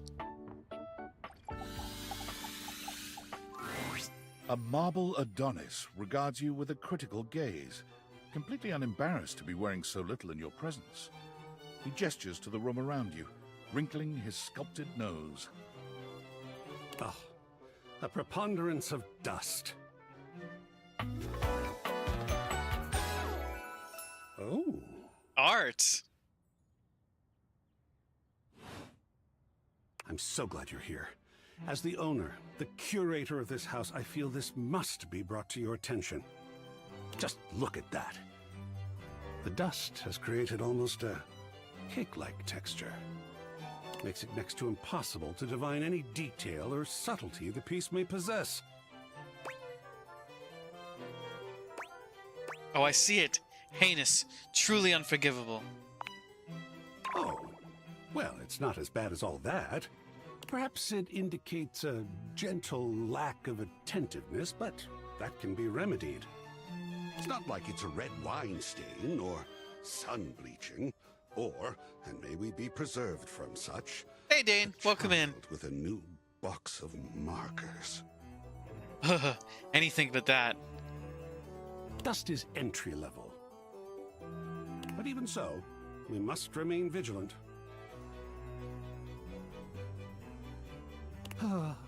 Conservation has certainly entered a lowered state of late, but there is always hope. I am forever an optimist. And a pessimist, actually. Is this Optimus Prime? Is this the voice actor for Optimus Prime? Oh, and a nihilist.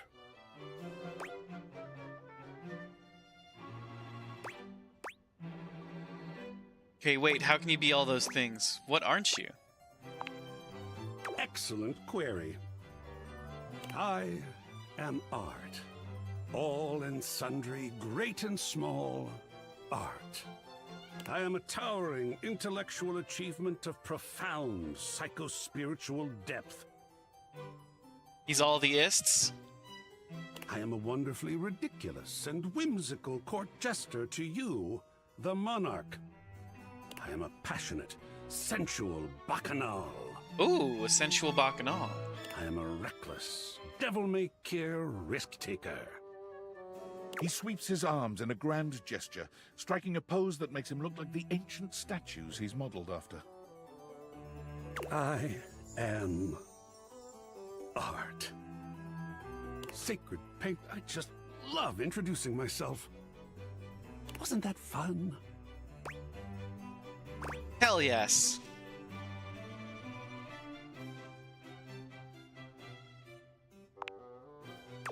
Yes!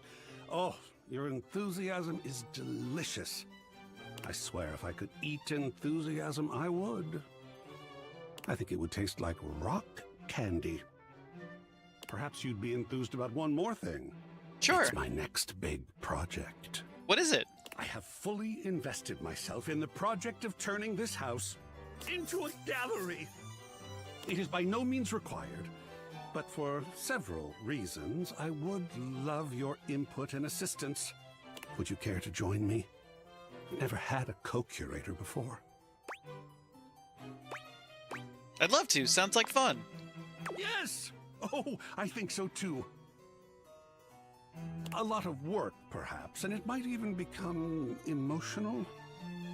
We just never know what real art is going to bring forth in us, do we? Oh, sacred paint, I love the journey. Sacred paint. All right, I'll go prepare. I'll see you back here in a bit, and we shall begin. Okay,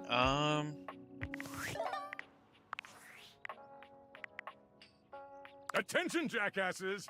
It's been weeks already, and you're seriously telling me there's been absolutely no movement on this missing glasses issue?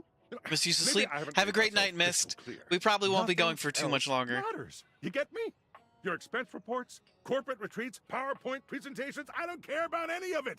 This is your one and only priority. You find me those glasses if you gotta burn this whole worthless rat trap down to the foundation, and do it now!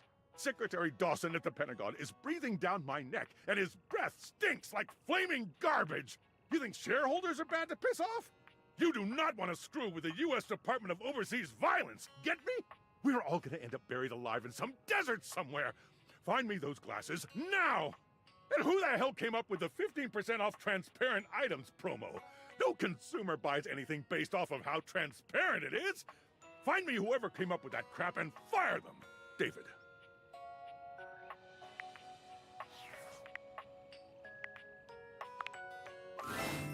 Yo, how's it going? Pretty good. Yes. Okay, there's a little tidbit I want to share. You might be wondering how all this dating technology works. Yeah? Sure I am. Yeah, I thought so. If you're ever curious, you can ask about my mysterious inner workings in the Chat with Me menu. What can I do for you in my main menu? Let's chat about you. Oh, let's. There's lots I can chat about. Me? Let's talk about our relationship. Relationships? My favorite subject. What do you want to know?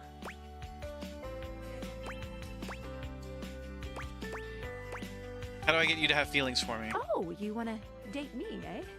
It's possible, you know. You just have to ask me about myself. Tell me about yourself. Not in this menu, silly. I prefer not to be that obvious about it.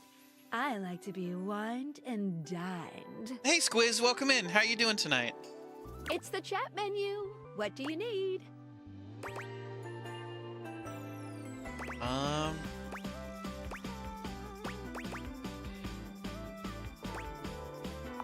want to talk about some features. Definitely. What's on your mind? Nothing here, actually, I'm good. Cool. What can I do for you in my main menu? Chat about you. Oh, let's. There's lots I can chat about. Me? Let's talk about our relationship. My favorite subject. What do You you love wanna me? know? Not yet, but they're just keep pressing on my buttons. You'll find a way. You just watched the Minecraft movie with your kiddos, so meh? Aw, I hate to hear that. It was only meh, Let's huh? go back up a menu. It's the chat menu. What do you need? Let's go back up one. Scoochin'. Anything else? Talk about features and Right utilities. this way.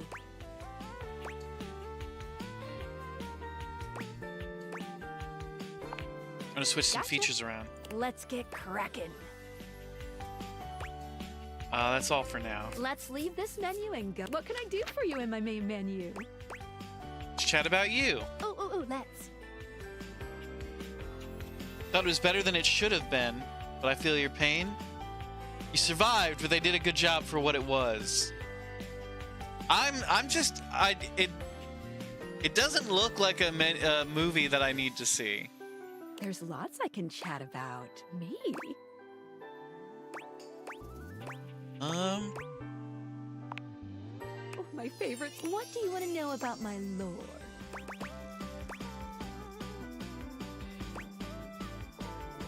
When I love a thing, what physically am I doing?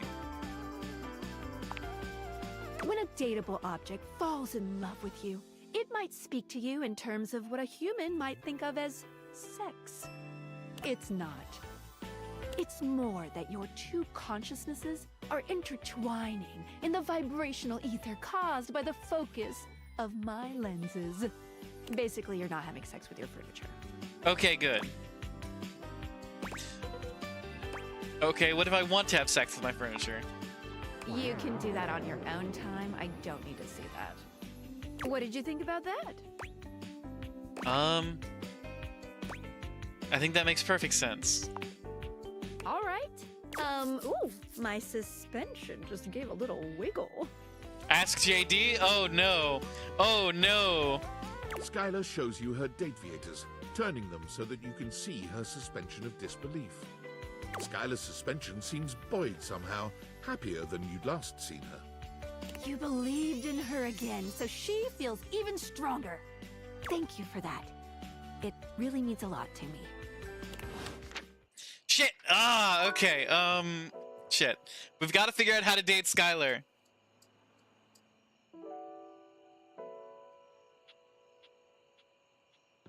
Agbu, I'm sure if he does see it, he'll be all over the couch. And who wouldn't, right? The couch is actually kind of doing it. Let's see if we can get the safe, or let's plastic plant. Let's do the plant. Hey Jayla, welcome Flowering in. beauty waves at They're you, cute! her radiant smile inviting you closer. Abundant plastic foliage frames her pretty face, and a little inanimate hummingbird rests on her shoulder. She looks rather like a fairy tale princess, and the delicate way she carries herself does nothing to belie that impression. Oh my gosh, hi! Hi! I'm Prissy. You probably already know that. It's polite to introduce yourself, though. So hi! It's not our fault everyone in this house is hot.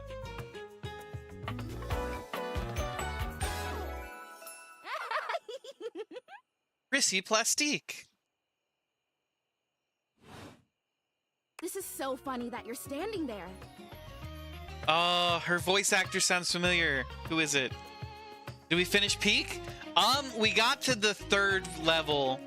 We got to the Alpines. But we died. We did not finish Peak. Everyone in this house, including Lux, deserves better than JD. Agbu, absolutely seconded on you there. Absolutely.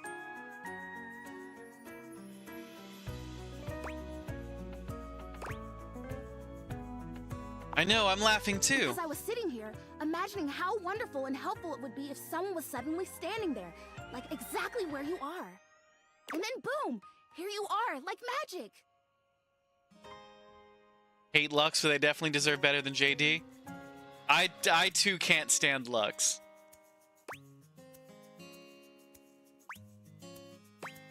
The mere presence is the answer to a prayer. Sweet.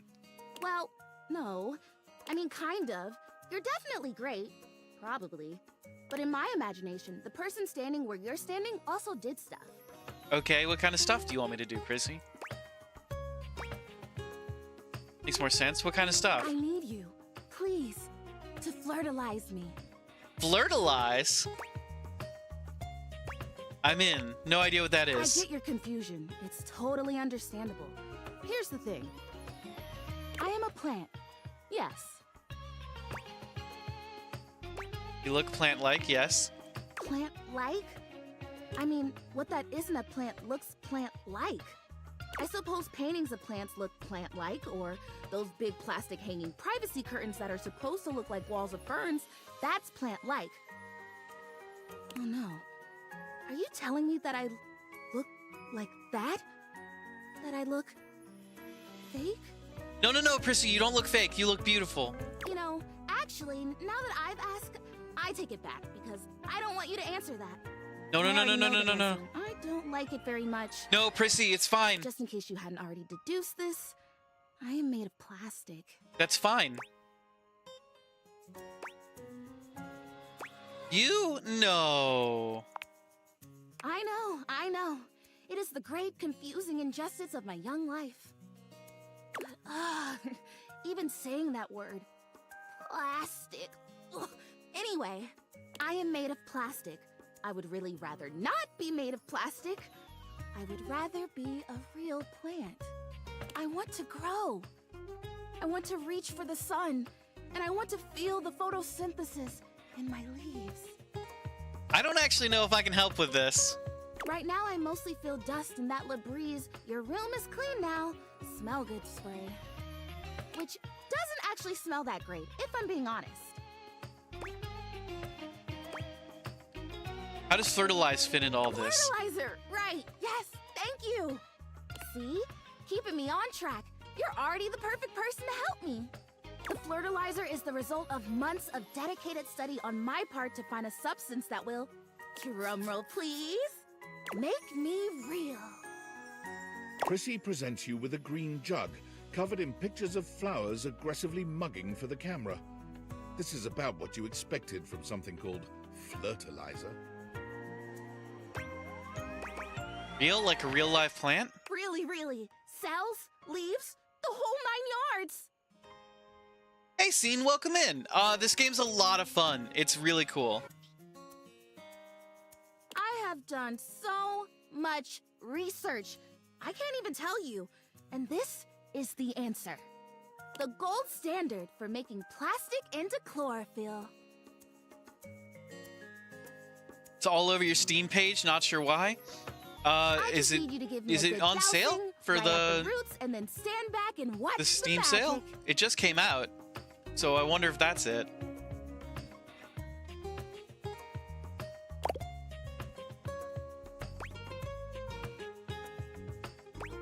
No way? Really? This is very cool and exciting. That's exactly what I said when I discovered it. I mean, those exact words. It's on sale for 10% off? Oh, wow. I wouldn't have imagined it since it only came out a week ago. We're so in sync. This is awesome. So you'll do it. Flirtalize me? Of course I will. Yes! Oh my gosh! This is the most exciting day ever! I'm ready. So it says on the directions. Prissy reads off the back of the container of fertilizer. Douse liberally and with abandon, no such thing as too much. Couple each dose with a body wiggle or the recitation of a favorite herb for added potency. Oh, a spell. Perfect. I know. I love the honoring of all these magical elements. So excited. It's only like $3 off? Yeah, that's fine. It's honestly really worth it. I'm having a ton of fun with it. Douse me. Douse, wiggle, and recite. You spray Prissy from head to toe with the fertilizer, punctuating each spray with a wiggle of your backside. When you're done, you cap it all off with a recitation of the most delicious herb you know. Rosemary.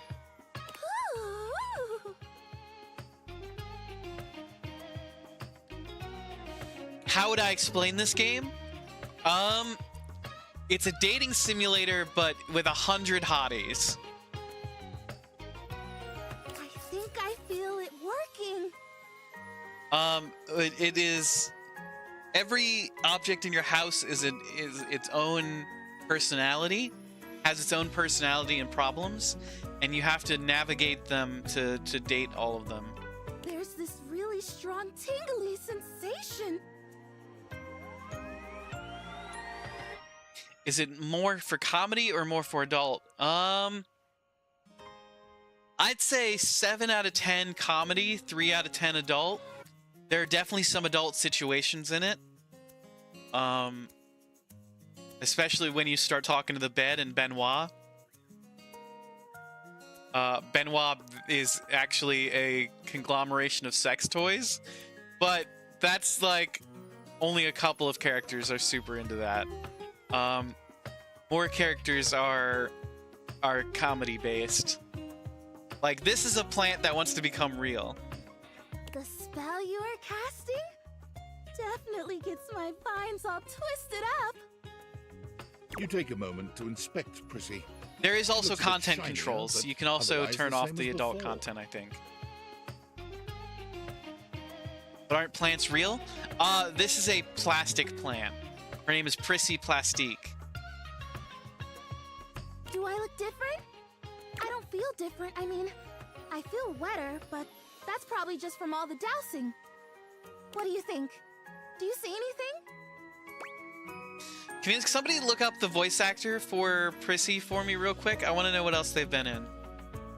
They sound really familiar.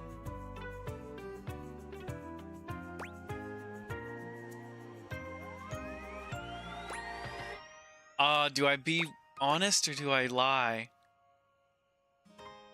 Probably get it and play it with your wife. It's so much fun. There's so many fun characters. There's some real heartbreak in it too. Like, there's some characters that are just like you really feel for. Kira Please? I'm not familiar with anything else Kira Please has been in. I don't recognize the name.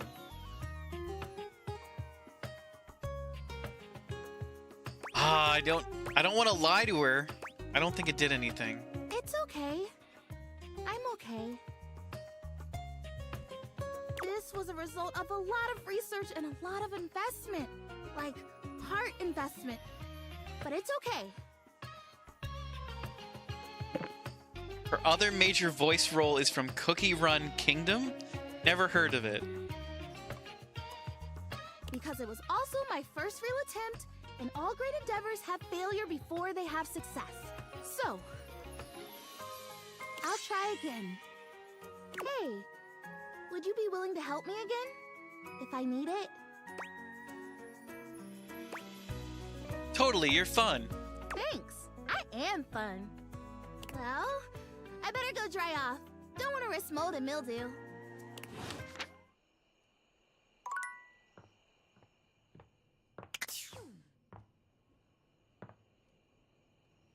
She off of Rainbow High? I'm not sure.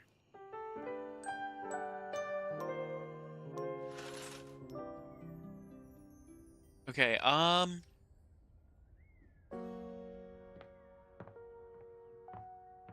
let's talk to Bobby Pin.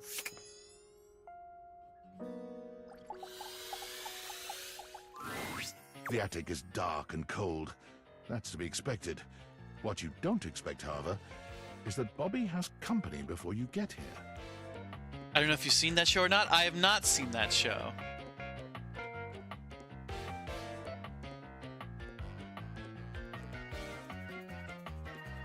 Then again, it might be more accurate to say that Bobby's company has them. Listen here, you little worm. Who's this? The safe?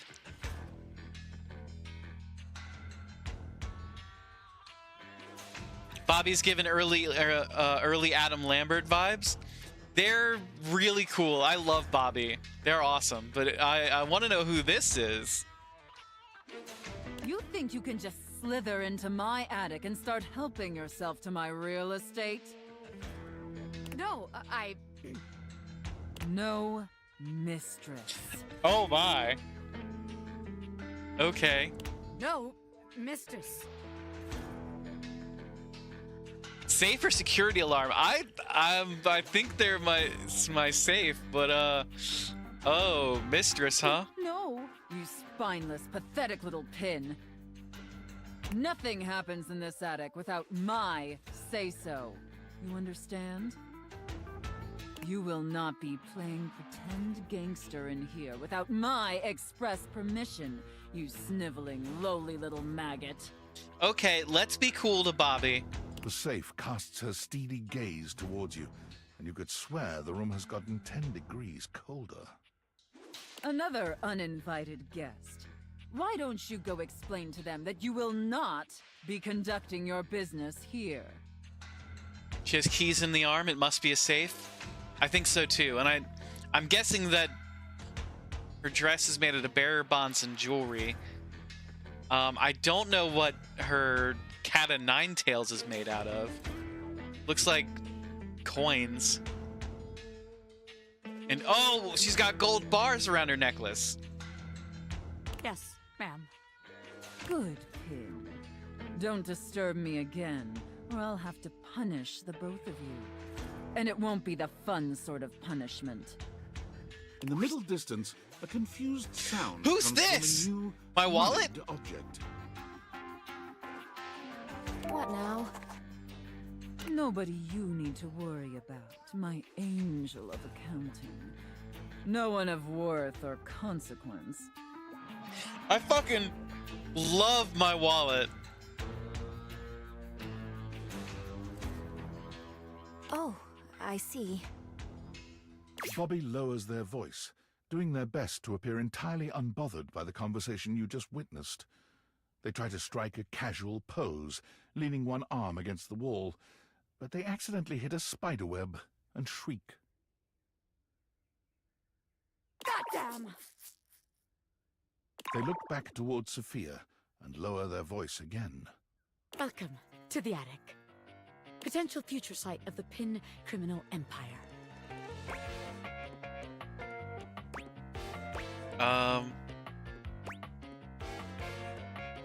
This place seems like not quite cool enough for you. I was just thinking the same thing. I mean, it's cold, yeah, and it's dark and scary, which is, like, great for striking fear in the hearts of enemies. But Bobby Pin runs a warm and welcoming criminal empire. I don't know if this place is really great for the vibes I was hoping to cultivate. But just to be sure, let's see how this scam strikes you. I call this one Scared Broke. So check it out. You bring our potential suckers up here to the attic. They think they're gonna have a meeting with me, the big boss.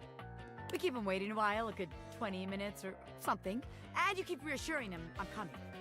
I sneak up on them, scare the shit out of them. They drop all their money and valuables, as one does when scared shitless. We pick it all up and get rich. Repeat, repeat, repeat. What if they don't actually have any money or valuables? I think there's already too many people up here to maintain the kind of scary environment you'll need. What if they don't actually have any money or valuables? Damn, I never thought about that. Guess that's not gonna work, is it? Bobby looks around the room, as though desperately trying to source some inspiration from somewhere. They fold their arms over their body, trying to keep warm while still trying to look effortlessly cool. The result is less than convincing. Well, look. Maybe this time you come up with a scheme for us. Huh, recruit? I'd love to, but not here. This place is cramping your style, right? I knew it. No, this place just doesn't have what it takes to host the Pin Gang. I wanted to give it a fair chance, but my time is too valuable to waste. You know? Bobby strides forward boldly, head held high. This place ain't for the Pin Gang. It sucks! What's Bobby? They're a Bobby Pin. Like, you can, if I move, you can see their Bobby Pins. And you can see on their belt, they have a bunch of Bobby Pins. What did you say, you miserable little worm? Yikes! I'm out of here! Bobby calls over their shoulder as they disappear down the stairs. You can find me where the magic happens, baby! Where the magic happens? A den of sin and rest in equal measure! Okay, a den of sin and rest in equal measure. Are they gonna be in the bedroom? Yep, they're right there above Benoit. Okay, we've got 4 more. Betty is full of sin and rest. There's Shelly, there's Dunk, there's the fan that we've never talked to. I hear that the rubber duck is a jerk. How do I get a den like that? By going to bed, Spice. The Hanks.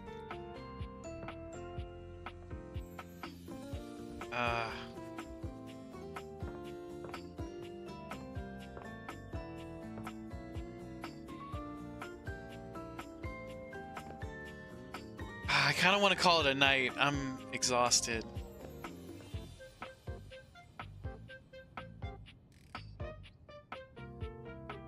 Hey, switched over to Twitch. Thank you, Scene. We're still trying to figure out who the next couple of datables we've talked to are. Get some sleep if you can. I can probably go for a little bit longer. I want to see if we can push past this soft lock on Bev. Oh. You actually came back? Hi, Bev. Oh, God, I am so embarrassed. I didn't think you'd want to... No! God damn it! Ugh.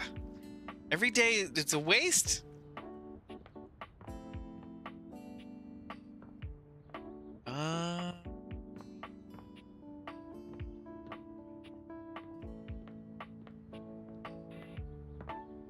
Oh, wait, Chance.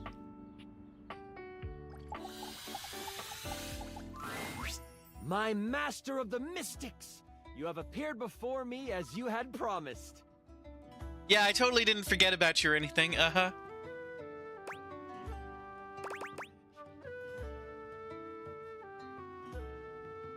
Of course I have. I'm ready to play.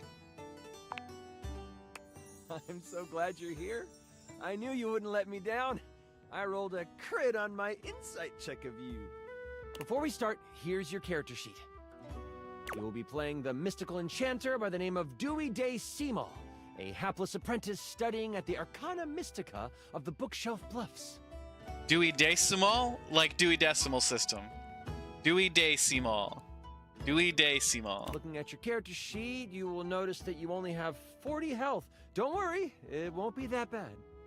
Lux will be a hotshot, using bows and arrows to strike fear into foes from afar. You two will be a great long-distance duo. What? Sorry, I wasn't listening. No! Lux is here! Ah! They're the worst! You'll be a hotshot? These names are so bad, it makes it hilarious for you. The names are a perfect pun almost every time. I just heard hot. Right, a hotshot. You shoot arrows. Like Cupid. OMG cute. Okay, I'm totally in. I'll wear a cute little diaper costume. Don't wear a diaper costume, Lux. That's gross. You don't need to wear a costume. Too late. I'm already changing. Right. Okay. That's fine. Finish explaining everything. I gotta edit this clip. Okay. Back to the enchanter sheet then. You will see there are spell notches and schools of magic. No need to worry about that really. I made it more for me. Since this is your first time, I'll walk you through what you can do when the time comes. Are you ready to start? Yes. Hang on. I haven't finished posting. Okay. Yeah. Come. Here. What? I love D&D. Why do I have to share it with Lux? Why can't I just hang out with Matthew Mercer? Lux? Do you like this filter or this one?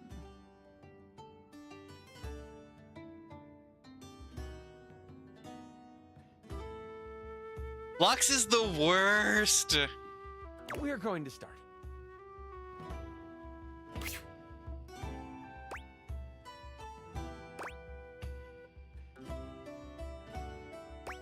Let's Dewey this. I love it.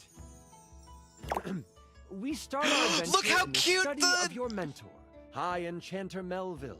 Look how She is cute a High really Enchanter proficient Melville enchanter, is. and you are lucky to study under her. Look how cute.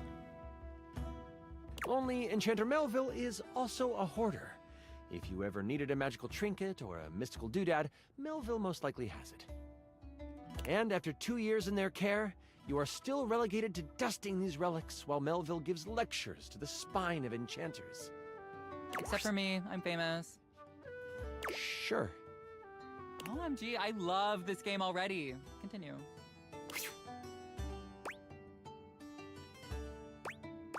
What is the Spine of Enchanters? The Spine is a group of enchanters that govern the magical world. Melville is one of the foremost researchers and often presents new discoveries to the Spine. That's just you at work, Spice? You've been doing some You have a magical staff research with on the books on side, top and a little but you have raven? needed some equipment that Melville has to actually get it done. With Melville in conclave for at least another 3 hours with the Spine, you choose now as the time. You go over to your sack of possessing, an item Melville knows you shouldn't have but allows, and you pull out your latest experiment. You found a lamp. Only it doesn't seem to do much. At least, not yet. You mean a magical lamp? You sure hope it is. I found the lamp because light and lamps and glowing. But yeah, I'll let you have it, so you're welcome. Thank you, Lux. Anyway, you've tried rubbing it, but nothing works. But surely, there is something here that will awaken whatever is inside. Looking around this cluttered study, your eyes fall on a few things that might help you. There is an arcane amplifier that you've seen used a few times. There is the Cosmos Collector that can call on the stars to make things work. And there is the Mystic Manipulator, used to alter the very fabric of an item's makeup. Which do you use? Shit. It's a job for the Mystic Manipulator. You figure that changing the very properties of the lamp could render the best results. You slide the lamp into the manipulator and slide the protective glass into place around it. Lux needs to go away. I agree, Scene. It doesn't take long for the lamp to react to the device. First, it starts to glow. It takes on a warm copper look. But then, it starts to shake. Slightly at first, but then, boom! An explosion of magic rips the device apart, and white smoke consumes you. Some of the glass catches in your skin, and you take 5 damage. I roll to avoid the damage. What does a 1 mean? Wow, Lux actually is trying to do something, even though they're not in the scene. That's a critical failure. Okay, well, I just asked because I didn't roll 1. No, Lux, that's cheating. What did you roll? The number that avoids damage to my freshly applied makeup. You wave your hands, clearing your vision, and that is where you see it. The lamp, on the ground, broken in half. And floating above it, with beautiful purple skin and muscles that just won't quit, a djinn. You've done it! You released the djinn inside of the lamp! Hell yeah! So, you the one who went off and set me free and all that? He does voices!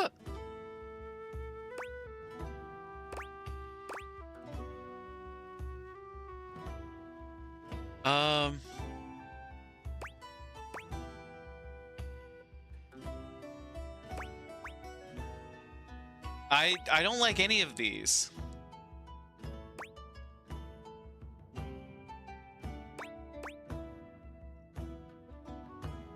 You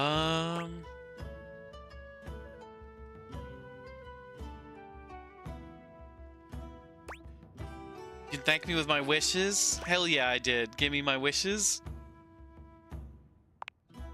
The djinn looks at you and cocks out a hip.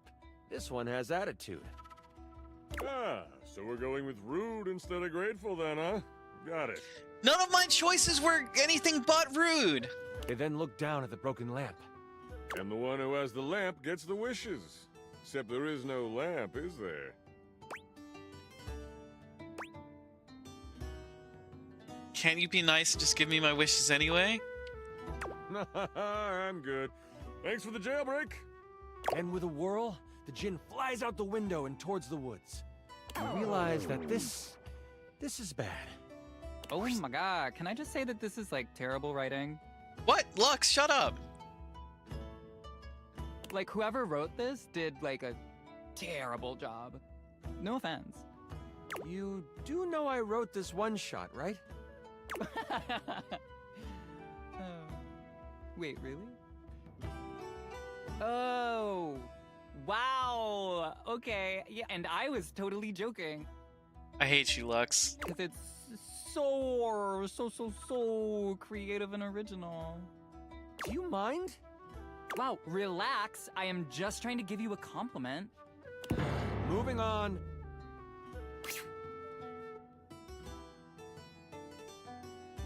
Lux is awful, but his VA is killing it. I think Lux uses they, them pronouns as well.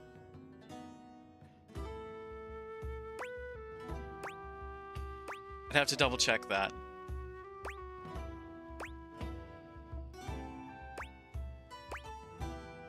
How bad is it? Djinns have been trapped in lamps to stop them from being mischievous and using their powers for evil. Yeah, they do. You have unleashed a great force into the bookshelf bluffs. All of the most powerful enchanters are in conclave for the rest of the day. And if High Enchanter Melville finds out you let a djinn loose, you might as well kiss your education goodbye. What do?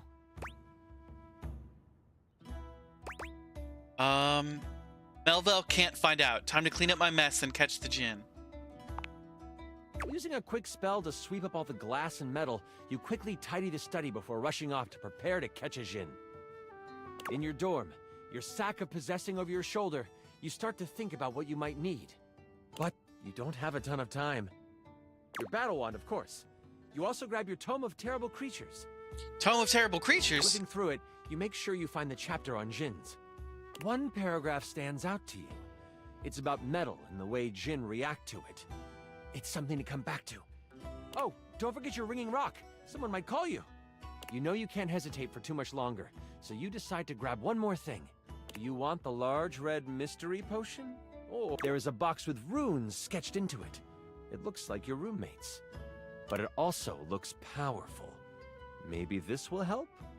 Which do you take? The potion. OMG, that was such a dimmy move. Everyone knows potions are bad for you. You grab the potion from your shelf. You instantly remember it was the health potion you brewed last week in class. You pop it open and chug it. You feel yourself recover from the explosion earlier. And then some. You get... wow, 35 health.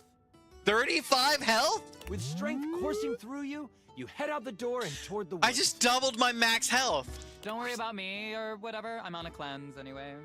You get to the edge of the woods and it isn't hard to figure out where the djinn went. A path of trees has been bowled over. The funny thing is, the path seems to be heading toward a very specific location. It is headed for the hut of the groundskeeper, Moise. Moise is a bumbling old fool, but has a good heart. Moise is so cute! If anything happened to them...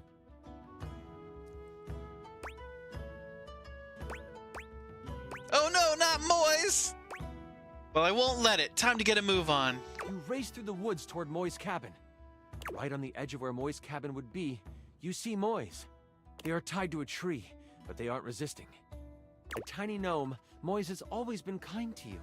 They snuck you herbs you needed for your experiments and may have helped you destroy evidence of a failed enchantment before. I set up a drop shipping store for the gnome, leveraging my brand. And because of my incredible popularity, I offer him a 98.2% distribution split. Anyways... I call it Zodiac Herbs for Astrological Abundance. And we make a ton of money. Yeah, okay, Lux. You roll for it. Moise, are you alright? Oh, I'm fine. You can leave me here. They said they would come back for me. They? Who's they? The tools are following the instruction of the djinn that came through here. Oh, I hope you didn't have anything to do with that. I admit that it was my fault. Hang on, wait, nobody would ever actually do that. That is, like, totally unbelievable. Oh, well, that isn't good. Don't worry, I won't tell anyone. The djinn might destroy us before we even get the chance. All I know is that the tools need my shed so they can build a throne for the djinn. They might be able to lead you to the djinn. What do you want to do? If I'm stealthy, maybe I can follow them back. You can let me play my own character, Lux. Exactly, Agbu. You decide to stealth your way out of this one. As the tools begin to head off down a path, wood and various building materials in hand, you follow them from a distance. Every now and then, you have to stop because the trowel looks like it's looking for you. But you keep going, following them for a few minutes. Eventually, they stop. All right, time for our break. We've been working for an hour, so we're taking 10. The tools all put down what they are carrying and they begin to talk. You listen closely. So, Rick, you doing all right? This work has out of your general wheelhouse. Well, thanks for asking, Spade. I'm hanging in there. He talks to himself! Really push a person, though. Oh, I know. Try being their cousin. Crazy thing is, I should have stayed in the glade with the djinn. Did you see all those leaves? They were everywhere. And I'm the perfect tool for the job. But no. Lift this board, Rick. Put it there, Rick. The spade puts its tiny hand on the rake's arm. When we get to the glade, you want me to say something? Nah, thanks, though. The djinn seems like a fair guy. I'll talk to him, see what he can do. The trowel walks over to the rake and the spade. We're gonna head back to the shed after our break. Gotta pull some nails for a hammer. You've heard all you need to, and you head toward the glade. That's it? We find out where to go by listening? Yeah, Lux. It's obvious. Don't be surprised if you lose subs over this writing. Shut up, Lux. I hate you. What subs? What are you even talking about? As you make your way toward the glade, your magical senses start to tingle. You see a few pebbles floating in midair. They float up and down, glowing a soft blue. From your education, you know this to be a ley line. It is one of many that converge around the school. You think this is why the Jinn went this way, to amass more power along the ley line. But there might be more to it than that. Still, time is of the essence. You could steam forward toward the Jinn, or stop and do some quick research from your book. I'll just power. Bust open those pages. Books are like sexy boob covers. I use them when I want to look like a librarian. What does that even mean, Lux? You take a moment to sit down and crack open the book you brought with you. Flipping to the back of the book to find a ley line in the index, you quickly find your page. It says that while they were great sources of power, they can also be a great source of healing. You find a ritual of rejuvenation and you partake. You have gained an additional 15 health. What do I get? Can I have some additional likes? I feel like my ritual of foot picks should give me something, right? That's disgusting, Lux. Nothing else in the book really helps you, but at least you feel more prepared for what is to come. With your sack on your shoulder and your wand at the ready, you venture toward the glade. You travel for another 10 to 15 minutes. It is then you see it. A glade surrounded by trees, and in the middle of it, the Jinn. He is feeding off of a ley line. Behind him is a half-constructed throne. As you contemplate what to do, you hear a magical tone. You search for where it is coming from. Oh, your ringing rock. Oh, I get it. The rock is like a phone. And after you're done with it, let me have it for a bit. Then we'll be able to get some real powers. You quickly search your sack for the ringing rock and answer it in hushed tones. Hello, who is this? Oh, there you are. Where are you right now? That voice is one you would never forget. High Enchanter Melville is on the other end. I've come looking for you. I need you to help me in the lecture hall. We made a bit of a mess. You weren't in the study, so I figured you are done with your chores. I'm almost done. Why does it sound like you are outside? Is that a ley line I hear? Wow, she really is powerful. You know that Melville isn't the biggest fan of lying. You have a choice to make. Do you come clean? Or do you hide the truth from your mentor? We all know what the answer is here. I might have unleashed an evil Jinn onto the school.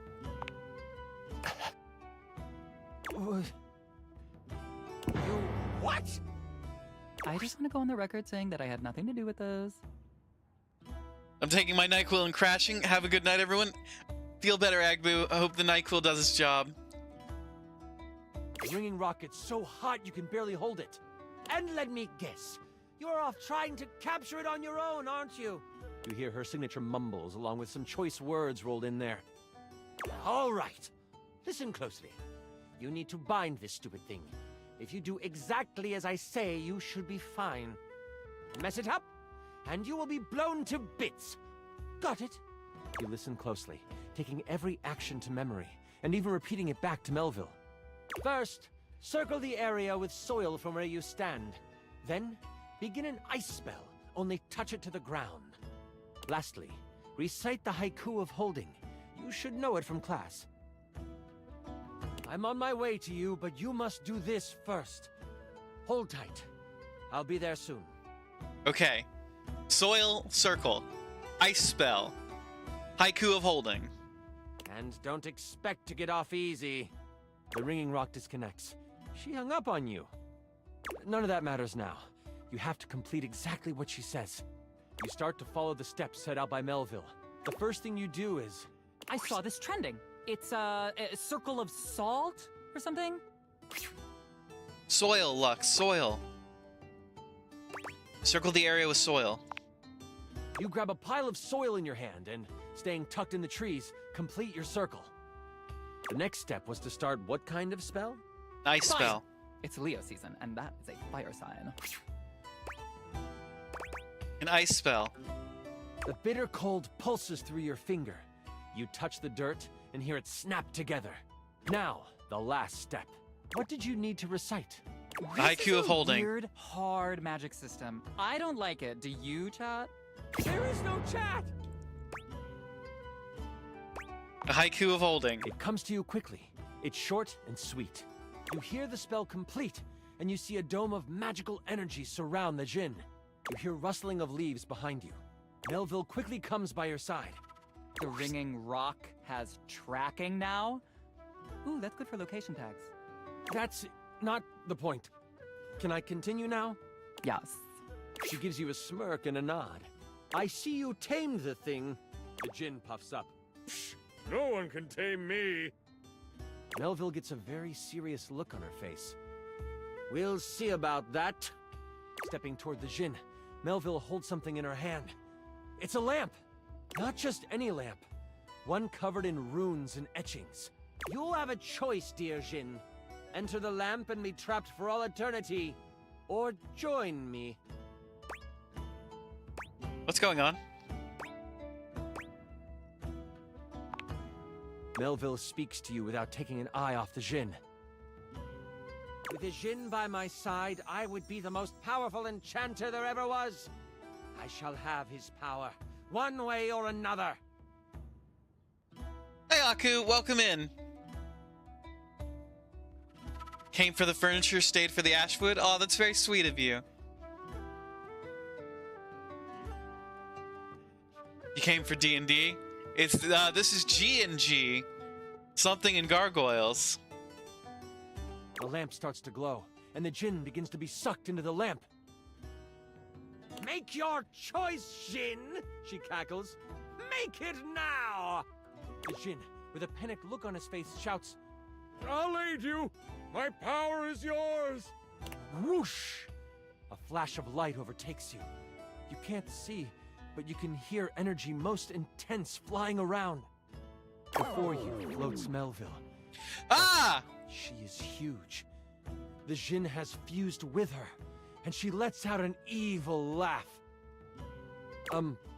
Before I go on, I should tell you, this is the part where I would, like, monologue as Melville. Is it cool if I do that? Yeah, absolutely. Totally. I'm gonna monologue too. Oh, for heaven's sakes, Lux! Do it in another room at least. Fine.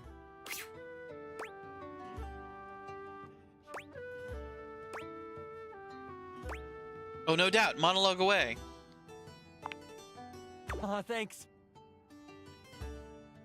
We love or hate Lux. I think all of chat and myself is very much against Lux. Melville lowers down onto the ley line, seeming to sniff the air that radiates with power. I know you can sense it. The power this place holds. These grounds hold a wealth of energy. Energy that could have us enchanters rule the entire world. Mold it into our image. Wait, Squiz, they're your favorite? Could you imagine if every place was as ideal? Oh, you're practicing your sarcasm. Okay. It doesn't. Where learning was the only goal. I should have guessed, Squiz. It would be glorious, wouldn't it? If only we could make that happen. Oops!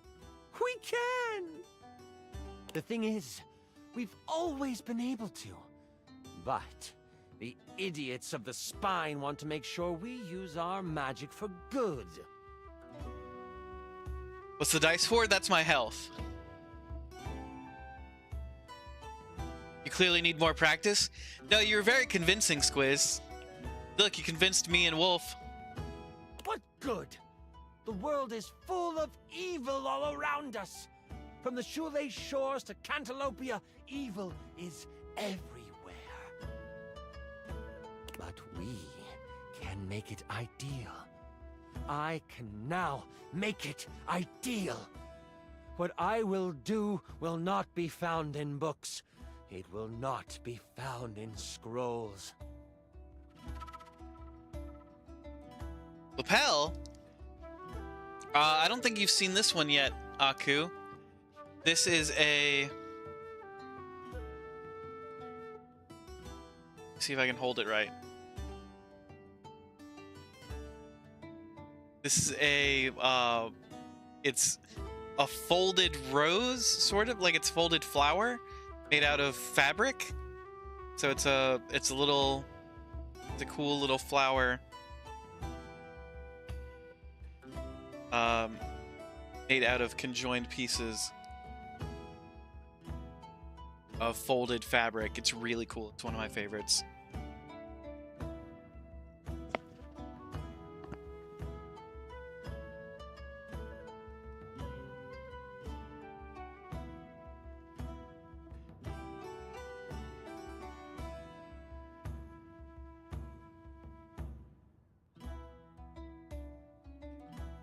As for my pocket square, it's a really simple red silken pocket square. Not actual silk, it's silk-like material. But I do it up into a little flower to match my flower pin.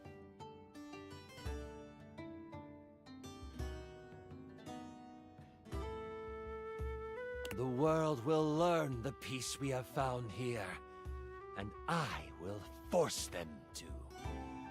Good night, There is Bobo. only Thank you one very much for being problem here. to clean up first.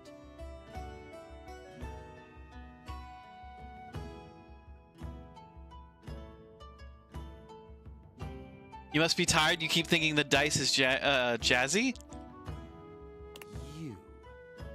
You know my plan, and you could stop me. I can't have that now, can I? Oh, what a pity. It seems I must finish you now. You're not going to bed yet, Spice? Dang it. Melville begins to float again. Sling your spells if you want. At least you will die knowing you tried to stop me. Melville flies at you, a spell spinning in the palm of her hand. Only she hasn't quite got used to her new body and powers. The spell goes wild and crashes into a tree. The tree bursts apart, giant splinters flying everywhere. One hits Melville directly in the arm. She rears back, a pained wince on her face as she pulls out the large piece of wood. This gives you time to react. You are panicked and aren't sure what to do. Spice needs her stories, or she expires. Okay, well, you can have this story before going to bed, Spice. How long have we been convincing Spice to go to bed tonight? Only like an hour and a half.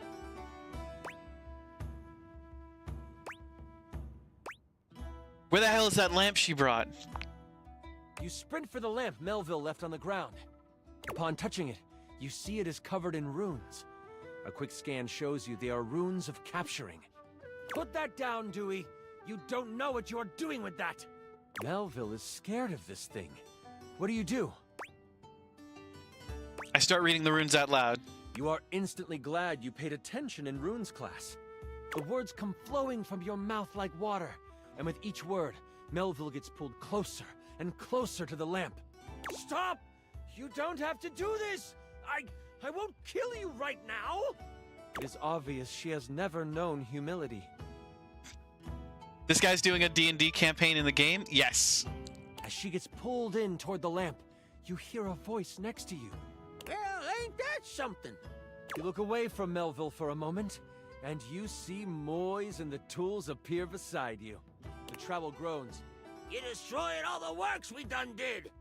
This distraction, though momentary, makes you slip on the pronunciation of the rune Slimthumplach. That's a hard one anyway. Melville uses this opening to fling a spell at you. It makes contact, hitting you for 15 health. I hide behind a tree and film the encounter, commenting as I do. As you are hit, the lamp flies out of your hand, and Melville goes to catch it. No, Only not the lamp! It burns through her hand. Aha! Djinns are weak to metal. The memory of the tome comes back to you. Good thing you have metal tools right next to you. Lend me your steel, you tools. I don't know about that, Trowel protests. Moise picks him up and hands him to you. Here you go. He's mouthy, but does good work. You lift the trowel like a magical focus. A grayish silver orb of pure metal collects at the tip of the trowel. This is kinda awesome, Trowel yells, and you unleash it toward Melville. It rips through her, leaving behind a ring of smoke where it made contact. You've never done metal magic before, so you aren't sure how to summon it quickly. This leaves enough room for Melville to counterattack. With a flash of blue energy, she hits you with an arcane lance. I'm really glad I pumped up all my health. She is still reeling from your hit, so it only hits for 5 damage.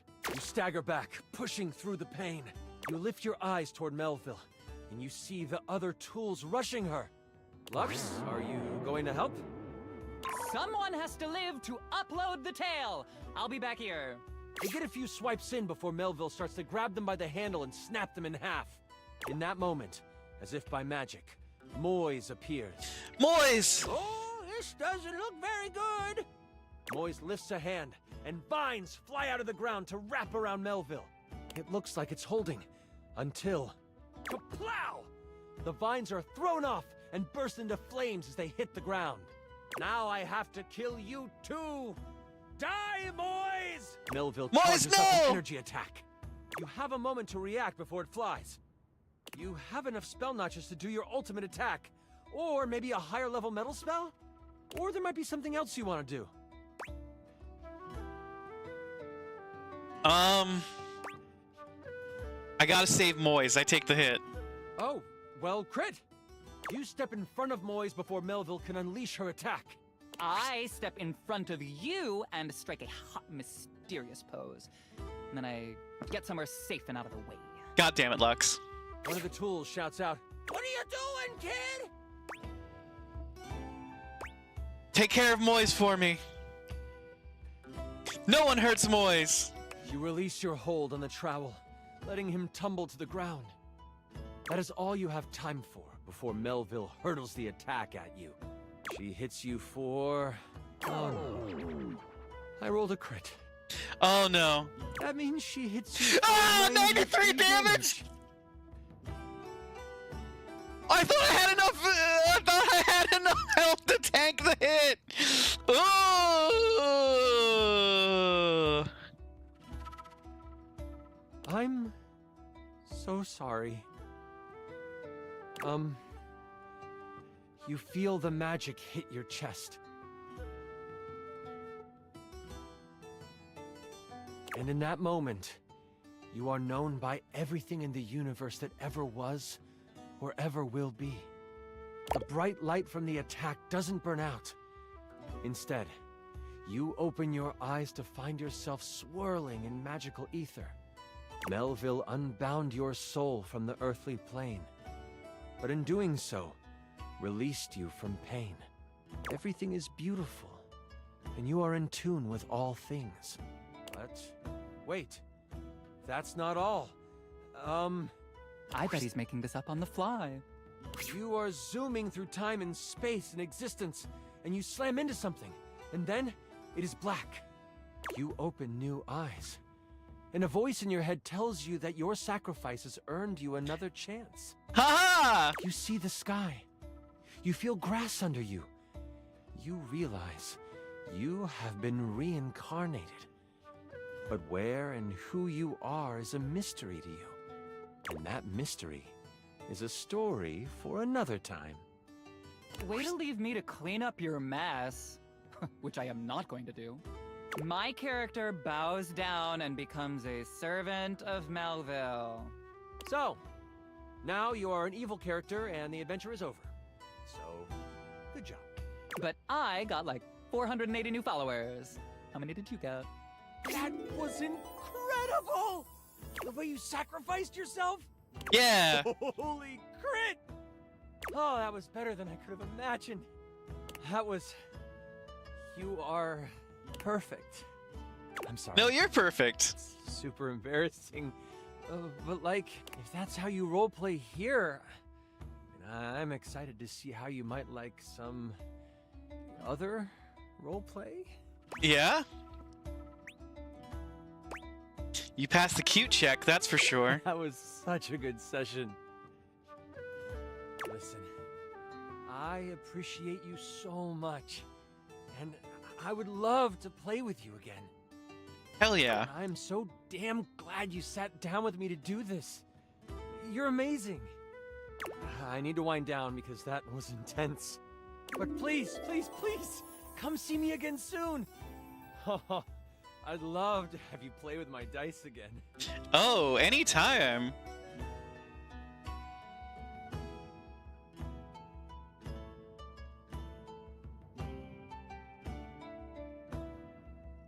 I mean, bye. Yeah! We're the greatest at this! Holy crit! You maxed out our relationship status.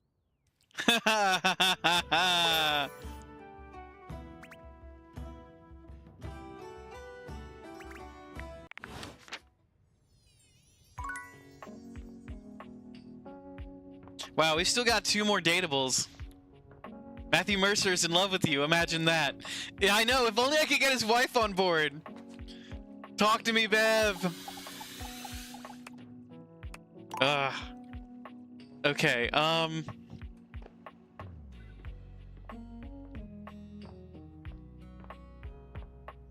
okay, we did the dice. What are 2... We did the... What are 2 short ones? Collecting all the crit roll VAs? Exactly, Spice.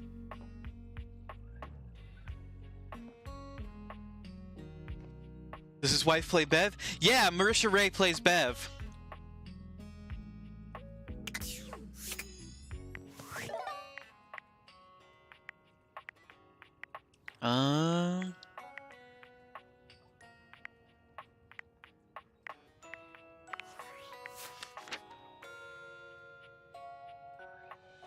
Oh, Shelly.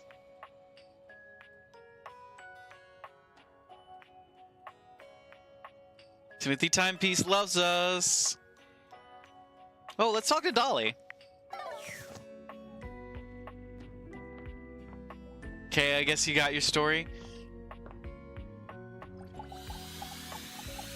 Hey there, honey. I've been waiting for you. Ready for our date? Oh, god damn it, we're going on a date with Dolly. Okay. You know it. That's what I like to hear. Come on.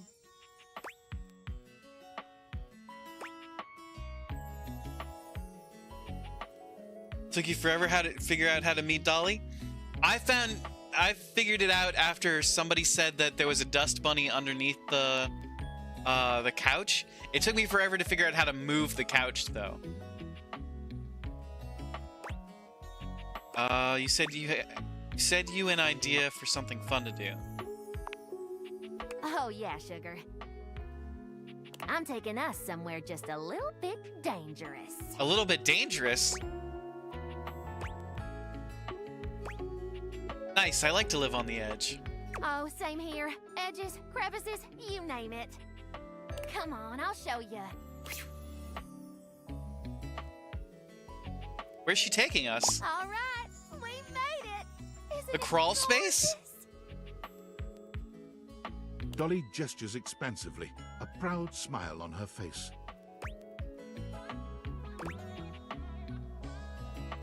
Whoa, cool. This is one of Dirt's archaeological research sites. She puts a finger to her lips, giving you a cheeky wink. Night, Spice. Thank you for being here. Hope you have a great day at the con tomorrow. Get up early, have a good time, eat and drink. I have access, but it's strictly closed to the public. There's something down here so beautiful, you just have to see it. I can't wait. That's the spirit. They recently discovered a loose floorboard here that contains artifacts from the very first Dustonians that formed in this house almost 80 years ago. Aren't you over 100, Dolly? Estonians? Mm-hmm. My ancestors. No, you're older than they are. You said you've been teaching 114 years. Good catch. Dust years and house years are two very different things. God damn it. Dust blows around and, unfortunately, apart. So much that there's very little known about our history. But things here have stayed almost entirely intact. We've uncovered some amazing insights into our culture. Transportation systems, bits of clothing, defense against cleaning agents. But most importantly, art.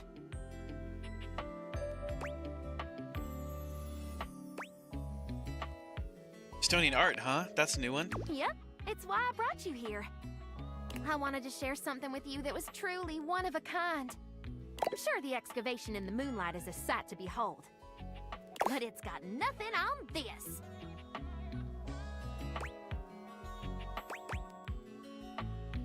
Astounding! Behold, the unbridled beauty of floorboard painting 195K DMT7. Or as I like to call it, Ancient Ascension. This artwork reminds you a great deal of historical cave paintings you've seen in your art history classes.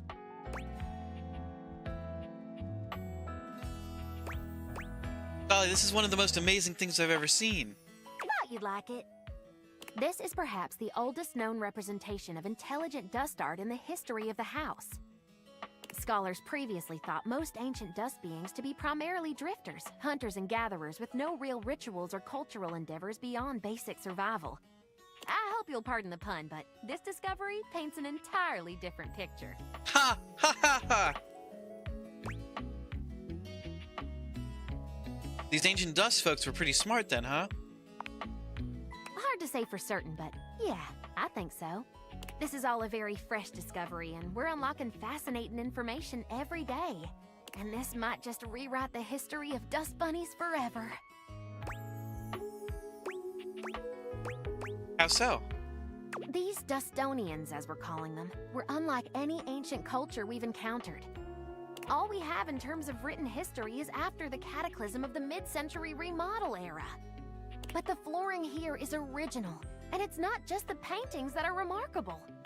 The artifacts predate all recorded history, and they're way more advanced than we ever thought possible. Tell me about it, Professor. Well, not only are there gorgeous shards of pottery, ancient dishware, and dustworks, there's also intricate clothing and jewelry. Especially the Velveteen Gemstone. Velveteen Gemstone? Ooh. Glad I've got your attention. It's a gorgeous necklace with a delicate precious stone pendant on the end. The chain is threaded through a tiny hole in the stone. This particular type of gemstone can't be hammered or carved against the grain. The only way to make such a hole is with a fixed, high-speed, hydro-lubricated drill.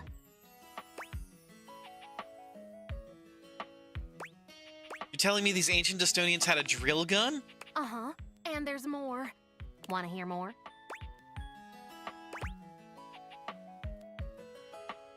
This is the sexiest seminar I've ever been to. I'm beginning to wonder if you're into the subject or just hot for teacher. No, tell me more, tell me more. Anyway, I'll go on. Let's look at the painting one more time. Tell me what you see. Looks like they're hunting, some sort of battle. It does look like they're hunting.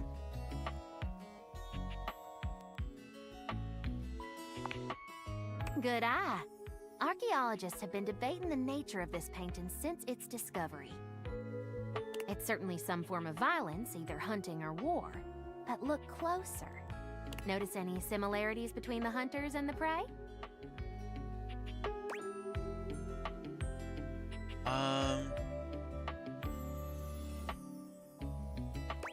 Some of them are transforming? That's exactly right. Therianthropes on both sides. That's a big word. You can handle it, trust me. Therianthropes. That's it! I love a good student. That's like werewolves and stuff. I know Therianthropes. I read one books. One more time. Several of them have spears sticking out of them, and some seem to be bleeding from the nose. But do you see any of the wounded dead or lying on the ground? And do any of the hunters have spears?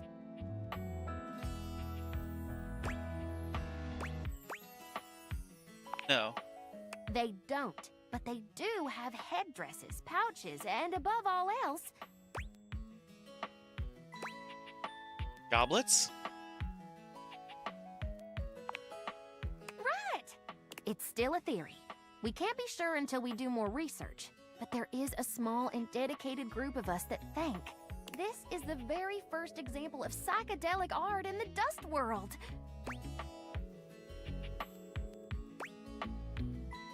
Makes sense to me. Why would an ancient society capable of living a comfortable and fulfilling existence come all the way down here to make their paintings? They're tripping balls. I believe this was a ceremonial site where shamans guided young warriors and civilians on a spiritual quest near the danger of the vacuum above. These paintings could be a living depiction of what they saw.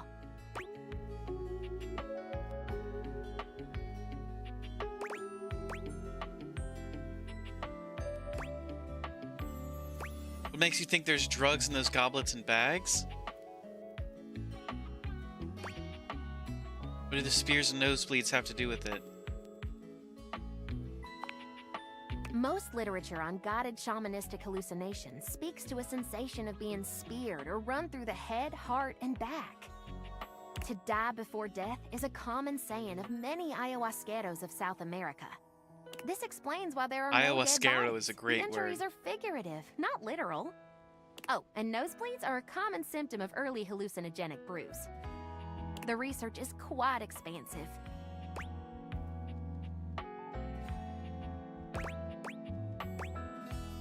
I learned something! Yay! Well, the road to Eleusis is long and windy, sugar. Huh? You're so sweet. Thanks for coming along for the ride. You know it. Well, if that wasn't a special first date, I don't know what is. You're really something, you know that? You heard my whole spiel and didn't fall asleep like some of my students. I had an amazing time.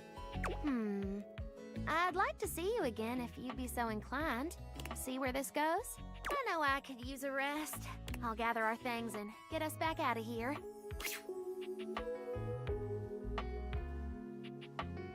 If you want to see me again, just give the old sofa a shove and I'll be waiting. Come on back now, you hear? Hell yeah. Hell yeah. Alright, now we need a really short one. We need a really short... Let's go talk to Betty. Show Betty some love. Or we could get coffee. No, that would make us talk tonight. There you are. I was just thinking about you, you know. How about a kiss? Kiss her.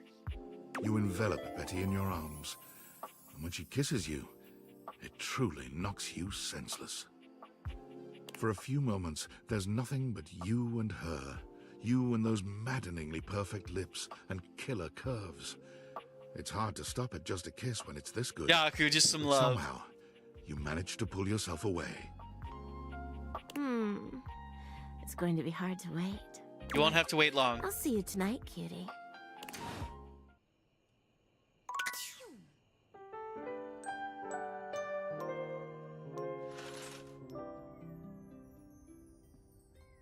Okay. You save. Alright, that's it for tonight. Thank you so much for being here, everybody. We love and appreciate you.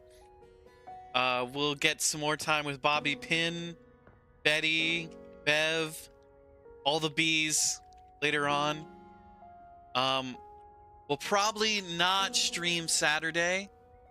We'll be back on Sunday. with the more adventures. We'll see what we're playing. Thank you for being here, Squiz. Let me see. Screen. Thank you so much, everybody, for being here. We hope you had a fantastic Friday. We hope you have an amazing weekend. See you on Sunday. And we'll, you know what? Just thank you. Thank you for being here, and thank you for being you. I'm still incredibly humbled by the intense generosity the community showed last weekend, and the continued generosity you all continue to show, and all the fun times that we have here. Thank you so much for being a part of this little streaming adventure that we do. We're gonna go ahead and call it a night. Here's some raid messages. If you're a subscriber, go ahead and grab the first raid message. If you have not yet subscribed, go ahead and grab the second one. Let's see who's online.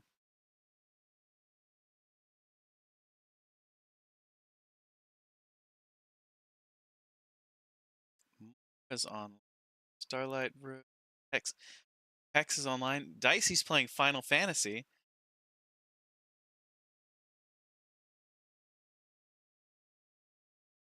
A lot of people online tonight.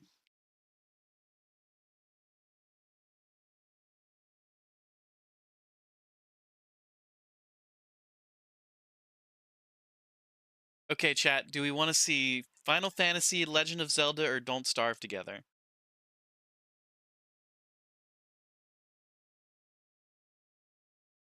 FF, LOZ, or DST? What do y'all think? FF? FF? Got a lot of Final Fantasies in chat. Alright, Final Fantasy it is.